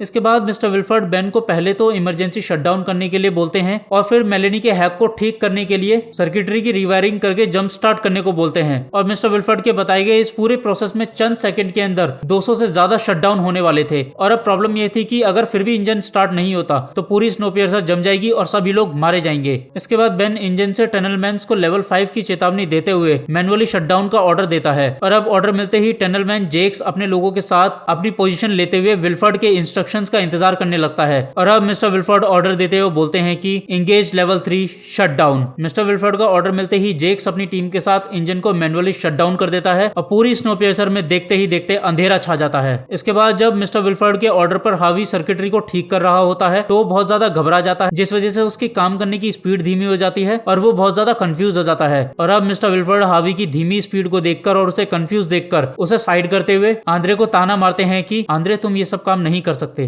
क्योंकि तुम इंजीनियर नहीं हो, तुम तो इस ट्रेन को लीड करने के भी लायक नहीं हो। और अब मिस्टर विल्फर्ड आंद्रे को ताना मारते मारते पल भर के अंदर ही सर्किटरी की रिवायरिंग कर देते हैं और अब शुरू होता है मिस्टर विल्फर्ड का असली शो। सर्किटरी ठीक करने के बाद मिस्टर विल्फर्ड फोन उठाकर स्नोपियर्सर के लोगों से बात करते हुए बोलते हैं कि स्नोपियर्सर मैं आपका हेड इंजीनियर मिस्टर विल्फर्ड बोल रहा हूँ, बहुत हो गई बेवकूफी, जल्दी से काम शुरू करो। और अब मिस्टर विल्फर्ड की आवाज सुनते ही एलजे और उसके जैसे मिस्टर विल्फर्ड के सभी सपोर्टर्स बहुत ज्यादा खुश हो जाते हैं और पूरे जोश से अपना काम शुरू कर देते हैं। टनल बेंस भी मिस्टर विल्फर्ड की आवाज सुनकर जोश में आ जाते हैं और फिर इंजन को मैनुअली रीस्टार्ट करने के लिए विल्फर्ड के ऑर्डर का इंतजार करने लगते हैं। अब एक तरफ तो मिस्टर विल्फर्ड ने बाजी पलट दी थी, वहीं आंद्रे के पास चुपचाप खड़े होकर ये सब देखने के अलावा कोई चारा नहीं था क्योंकि वो इंजीनियर नहीं था। और अब उसे ये बात समझ आ गई थी कि एक इंजीनियर ही स्नोपियर्सर को चला पाएगा, कोई ऐसा जो इस ट्रेन की नस नस को जानता हो। और ऐसे लोग दुनिया में सिर्फ 2 ही थे, जिनमें से एक मेलेनी थी जो ट्रेन के बाहर थी और दूसरे थे मिस्टर विल्फर्ड जो अपने साम्राज्य स्नोपियर्सर को फिर से हासिल करने के लिए वापस आ गए थे।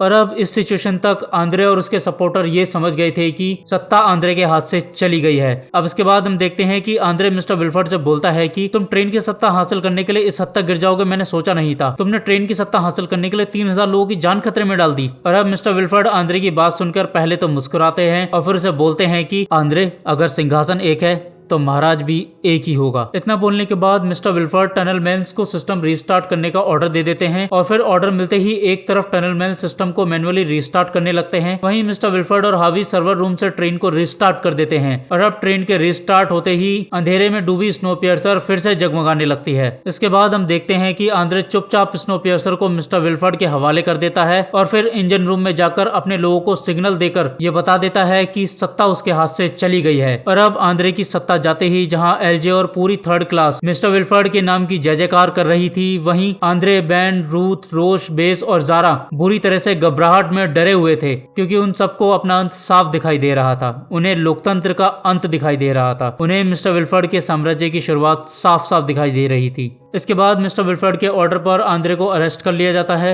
अब अरेस्ट आंद्रे रॉस से रिक्वेस्ट करते हुए रोते हुए बोलता है कि रॉस, मैं चाहता हूं कि मेरा बच्चा इस दुनिया में जन्म ले और प्लीज तुम टेलिस से कहना कि मैं उनकी सुरक्षा करूंगा। रॉस आंद्रे की बात सुनकर उसे प्रॉमिस करते हुए बोलता है कि मैं टेलिस की मदद करता रहूंगा और मैं तुम्हारे बच्चे को भी बचाऊंगा। अब इतना बोलने के बाद रॉस जारा और आंद्रे को मिलने के लिए 1 मिनट का वक्त देता है और इस 1 मिनट के अंदर जारा एक लीडर की ट्रू वाइफ की तरह आंद्रे को हौसला देते हुए बोलती है कि आंद्रे, अब तुम हार नहीं मानोगे, अब हम हार नहीं मानेंगे, हम लड़ेंगे अपनी आखिरी सांस तक। इसके बाद हम देखते हैं कि 19वें रेवोल्यूशन में जिंदा बचे जैकवुड्स फिर से वापस आ गए थे और अब मिस्टर विल्फर्ड ने उन्हें अपनी सिक्योरिटी और ट्रेन के लॉ एंड ऑर्डर को मेंटेन करने के लिए फिर से पावर देते हुए काम पर रख लिया था। और अब जैकवुड आंद्रे को अरेस्ट करके बिग एलिस में ले जाते हैं। उसके बाद हम देखते हैं कि रॉश और उसकी फैमिली को भी ड्रॉर में सुला दिया जाता है। और अब इतने लंबे समय तक संयम रखने के बाद, इतनी मेहनत करने के बाद, बहुत सारे लोगों का खून बहाने के बाद और दुनिया भर की चालें चलने के बाद फाइनली मिस्टर विल्फर्ड अपने इटर्नल इंजन को हासिल कर लेते हैं। और अब यहाँ से शुरू हो जाता है मिस्टर विल्फर्ड का साम्राज्य उनकी स्नोपियर्सर पर, जो 1034 डिब्बों की ट्रेन है।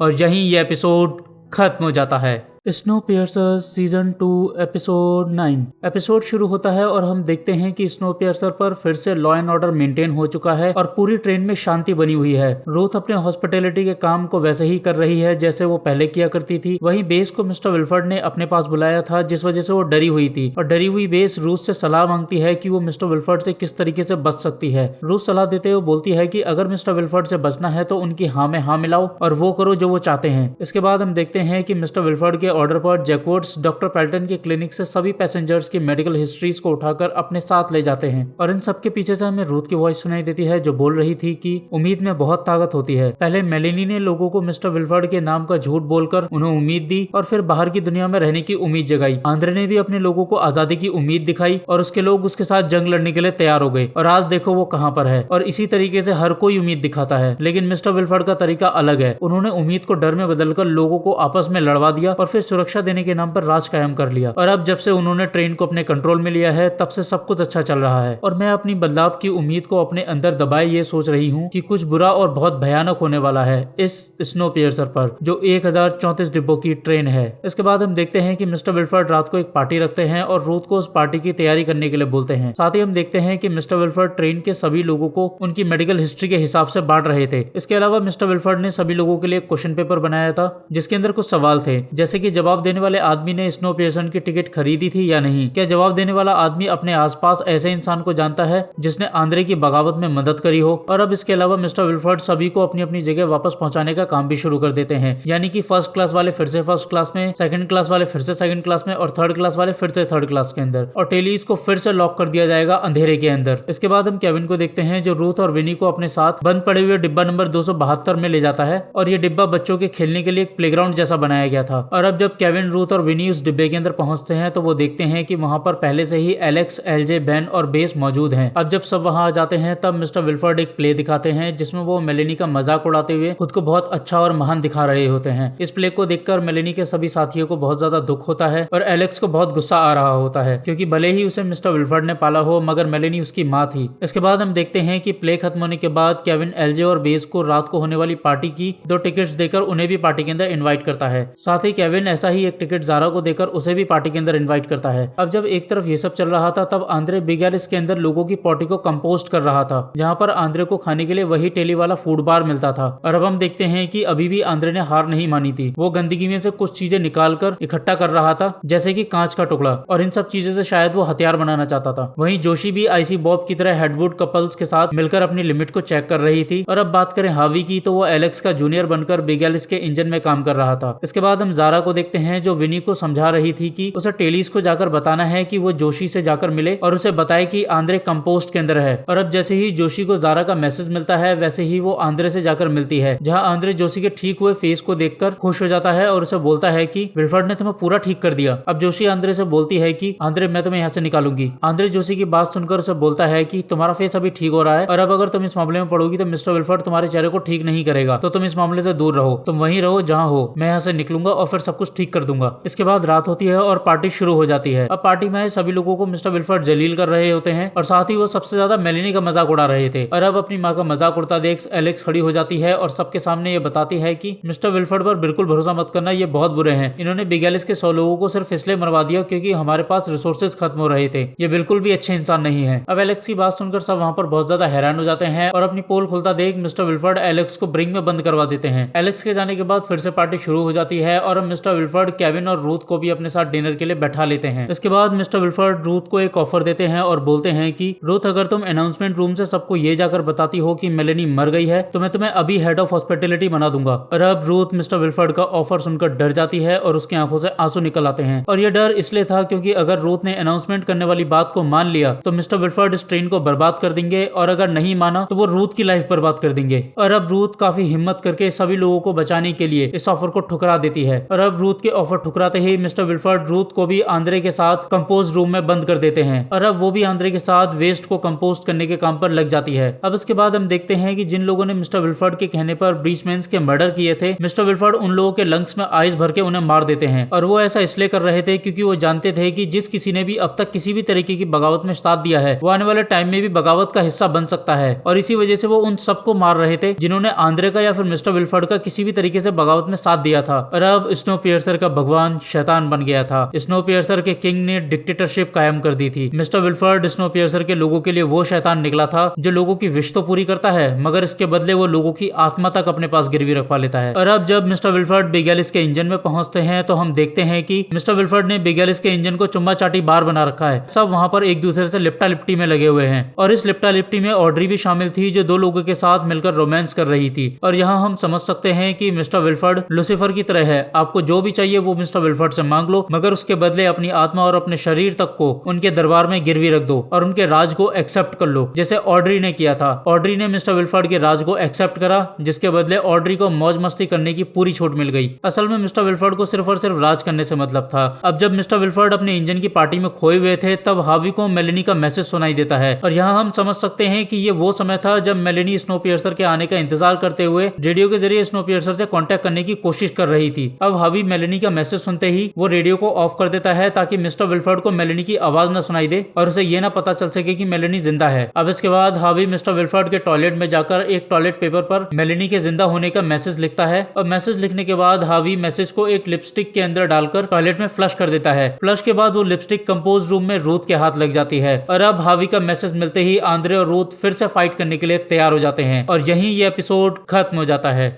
स्नो पियर्सर्स सीजन 2 एपिसोड 10 एपिसोड शुरू होता है और हम देखते हैं कि एक तरफ अभी भी मिस्टर विल्फर्ड एलेक्स को अपनाने के लिए तैयार नहीं थे और एलेक्स ने भी अपनी साइड चुन ली थी। एलेक्स अब अपनी मॉम के साथ खड़ी थी, वो स्नो पियर्सन और लोकतंत्र के साथ खड़ी थी। वहीं दूसरी तरफ कंपोस्ट रूम में आंद्रे और रूथ मिस्टर विल्फर्ड को हराने के लिए तैयार थे और इन सब के पीछे से हमें एलेक्स की वॉइस सुनाई देती है जो बोल रही थी कि जब मैं 10 साल की थी तब ये दुनिया बर्फ बन गई और फिर मिस्टर विल्फर्ड ने मुझे अपनी बेटी बनाकर इंजन में जगह दी और मुझे सब कुछ सिखाया और फिर काफी टाइम बाद हम स्नो पियर्सर से जुड़े। जब हमने पहली बार मेरी मॉम और स्नो पियर्सर के लोगों को देखा तो हमें वो पागल लगे, लेकिन मैंने महसूस किया कि लोकतंत्र और आजादी कमाल की होती है। और फिर स्नो पियर्सर से जुड़ने के बाद जैसे जैसे मैं मेलेनी और स्नो पियर्सर के करीब आती गई वैसे वैसे मुझको लेकर मिस्टर विल्फर्ड की नाराजगी बढ़ती गई। लेकिन एक दिन मैं इस जेल से बाहर निकलूंगी और फिर हम सब स्नो पियर्सर पर साथ चलेंगे जो 1034 डिब्बों की ट्रेन है। इसके बाद हम देखते हैं कि आंद्रे और रूथ मिलकर कंपोस्ट के डोर पर खड़े गार्ड को मारकर उससे की ले लेते हैं और फिर वहां से भाग जाते हैं। वो दोनों छुपते छुपाते हुए इंजन के निचले हिस्से तक पहुंच जाते हैं जहां विल्फर्ड ने एलेक्स को बंदी बनाया हुआ था। अब आंद्रे और रूथ बिग एलिस के इटर्नल इंजन की तरफ बढ़ ही रहे होते हैं कि तभी उन्हें एलेक्स दिख जाती है जो उन्हें इंजन तक पहुंचने का एक सीक्रेट रास्ता बता देती है। रास्ता जानने के बाद आंद्रे एलेक्स को जेल से बाहर निकालने लगता है मगर एलेक्स उनके साथ जाने से मना कर देती है क्योंकि थोड़ी देर में उसे केविन लेने के लिए आने वाला था और क्योंकि एलेक्स मिस्टर विल्फर्ड का भरोसा जीतना चाहती थी इसलिए वो उनके साथ आने से मना कर देती है। अब रूथ और आंद्रे सीक्रेट रास्ते से इटर्नल इंजन तक पहुंच जाते हैं और फिर वहां रखी मिस्टर विल्फर्ड की तलवार के कलेक्शन में से 2 2 तलवारें निकालकर जैकवुड्स पर हमला करके उन्हें मार देते हैं। अब इसके बाद पहले तो हावी आंद्रे और रूथ को गले लगाता है और फिर बेन से कांटेक्ट करते हुए बातों ही बातों में सीक्रेट तरीके से ये बता देता है कि मेलेनी जिंदा है और वो मिल गई है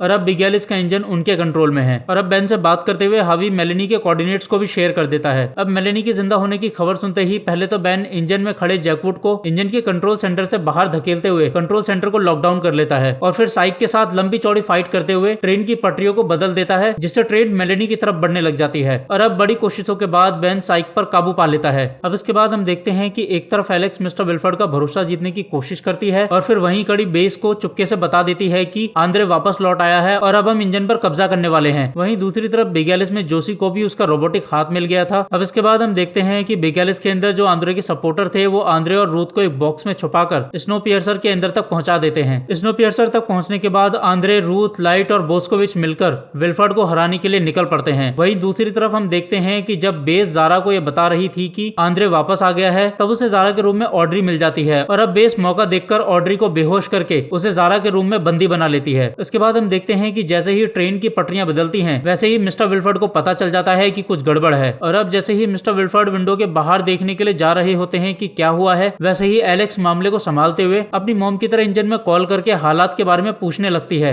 और फिर विल्फर्ड से झूठ बोलते हुए बोलती है कि ट्रेन पहाड़ी वाले इलाके से गुजर रही है, इसलिए थोड़ा झटका लग रहा है। और अब इससे पहले कि मिस्टर विल्फर्ड एलेक्स की बात पर यकीन कर पाते, उससे पहले ही एलजे एलेक्स का भांडा फोड़ते हुए बोलती है कि एलेक्स, तुम्हारी मॉम ने भी यही फोन वाली ट्रिक इस्तेमाल करके हमें सालों तक बेवकूफ बनाया था। और अब मिस्टर विल्फर्ड को समझ आ जाता है कि ट्रेन में बगावत हो चुकी है और एलेक्स ने भी बगावत में साथ दिया है। अब सच पता चलने के बाद मिस्टर विल्फर्ड जैकवुड को ऑर्डर देते हैं कि एलेक्स को अरेस्ट कर लो और उसे मेरे साथ बिगेलिस में लेकर चलो। और अब मिस्टर विल्फर्ड अपने जैकवुड और एलेक्स के साथ बिगेलिस की तरफ निकल पड़ते हैं। अब यहाँ पर हम देखते हैं कि जब जैकवुड एलेक्स को अरेस्ट करके अपने साथ ले जा रहे होते हैं, तभी एलेक्स वहां पर रखे एक ब्लेड को अपने मुंह में छुपा लेती है। इसके बाद हम देखते हैं कि मिस्टर विल्फर्ड अपने बिगेलिस वाले इंजन में पहुंच जाते हैं और फिर कैद हुई एलेक्स को एक तरफ बैठाते हुए कंट्रोल सेंटर का दरवाजा कट करवाने लगते हैं। और अब जैकवुड्स के थोड़ी मेहनत करने के बाद गेट खुल जाता है और गेट खुलते ही सबसे पहले तो जैकवुड हावी को बुरी तरीके से मारते हैं और फिर मिस्टर विल्फर्ड अपने डॉग के जरिए हावी के ऊपर हमला करवा देते हैं, जिस वजह से हावी बुरी तरीके से घायल हो जाता है। अब इसके बाद हम देखते हैं कि बेन मेलेनी के लिए स्पीड धीमी कर रहा था। वहीं दूसरी तरफ आंद्रे भी मेलेनी को ट्रेन में चढ़ाने के लिए दरवाजा खोलने के लिए तैयार खड़ा था, मगर अब आंद्रे की किसी भी कोशिश का कोई फायदा नहीं होने वाला था, क्योंकि विल्फर्ड ने बिगेलिस की स्पीड बढ़ाते हुए स्नो पियर्सर को पीछे से धक्का देकर उसकी स्पीड तेज कर दी थी और अब बाकी का काम ग्रेविटी कर देती है, क्योंकि आगे के ट्रैक ऊपर से नीचे की तरफ जा रहे थे, यानी कि स्पीड और ज्यादा तेज होने वाली थी। और ये वही टाइम था जब 6th एपिसोड में मेलेनी स्नो पियर्सर को देखती रह जाती है और स्नो पियर्सर उसे छोड़कर आगे निकल जाती है। अब एक तरफ तो मेलेनी पीछे छूट गई थी, वहीं एलेक्स अपनी माँ को जोर जोर से आवाज लगा रही थी और रो रही थी। और अब एलेक्स रोते हुए मिस्टर विल्फर्ड से ट्रेन वापस ले जाने के लिए भीख मांगती है, मगर मिस्टर विल्फर्ड ट्रेन वापस ले जाने से मना करते हुए एलेक्स की बेइज्जती करने लगते हैं। वो एलेक्स को बोलते हैं कि तुम रास्ते में फेंकी हुई चीज थी जिसे मैंने सहारा दिया था, मैंने सबको बचाया, तुम्हें, तुम्हारी माँ, बाकी सबको, मगर तुम सबके सब एहसान मानने की जगह बगावत कर रहे हो। और हाँ, मैं तुम्हें एक बात और बता दूं, मैंने तुम्हें सिर्फ इसलिए बचाया था ताकि मैं तुम्हारी माँ को तुम्हारे जरिए ट्रेन से बाहर फेंक सकूं, और अब क्योंकि तुम्हारा काम खत्म हो गया है तो तुम यहाँ से जा सकती हो। और अब मिस्टर विल्फर्ड की ये सारी बातें सुनने के बाद एलेक्स को बहुत ज्यादा गुस्सा आ जाता है, क्योंकि वो भले ही इस टाइम पे अपनी माँ के लिए रो रही हो, मगर उसने मिस्टर विल्फर्ड को हमेशा अपना पिता माना था और उसे उम्मीद भी नहीं थी कि मिस्टर विल्फर्ड उसके बारे में ऐसा ऐसा बोल सकते हैं। और अब इसी गुस्से में एलेक्स मिस्टर विल्फर्ड को बोलती है कि आप उनके जैसे लीडर कभी नहीं बन सकते। और अब एलेक्स की इतनी बात सुनते ही मिस्टर विल्फर्ड एलेक्स को एक जोर का मुक्का मारते हैं। मुक्का पड़ते ही एलेक्स अपने मुंह से ब्लेड निकालती है और मिस्टर विल्फर्ड के गले पे कट मारकर वहां से भाग जाती है। इसके बाद मिस्टर विल्फर्ड को हेडवुड कपल के पास ले जाया जाता है, जहां पर हेडवुड कपल मिस्टर विल्फर्ड का इलाज करते हैं। और मिस्टर विल्फर्ड इलाज करवाते करवाते कोल्ड वुमेन यानी कि जोशी को ऑर्डर देते हुए बोलते हैं कि कोल्ड वुमेन, अब तुम्हारी बारी है,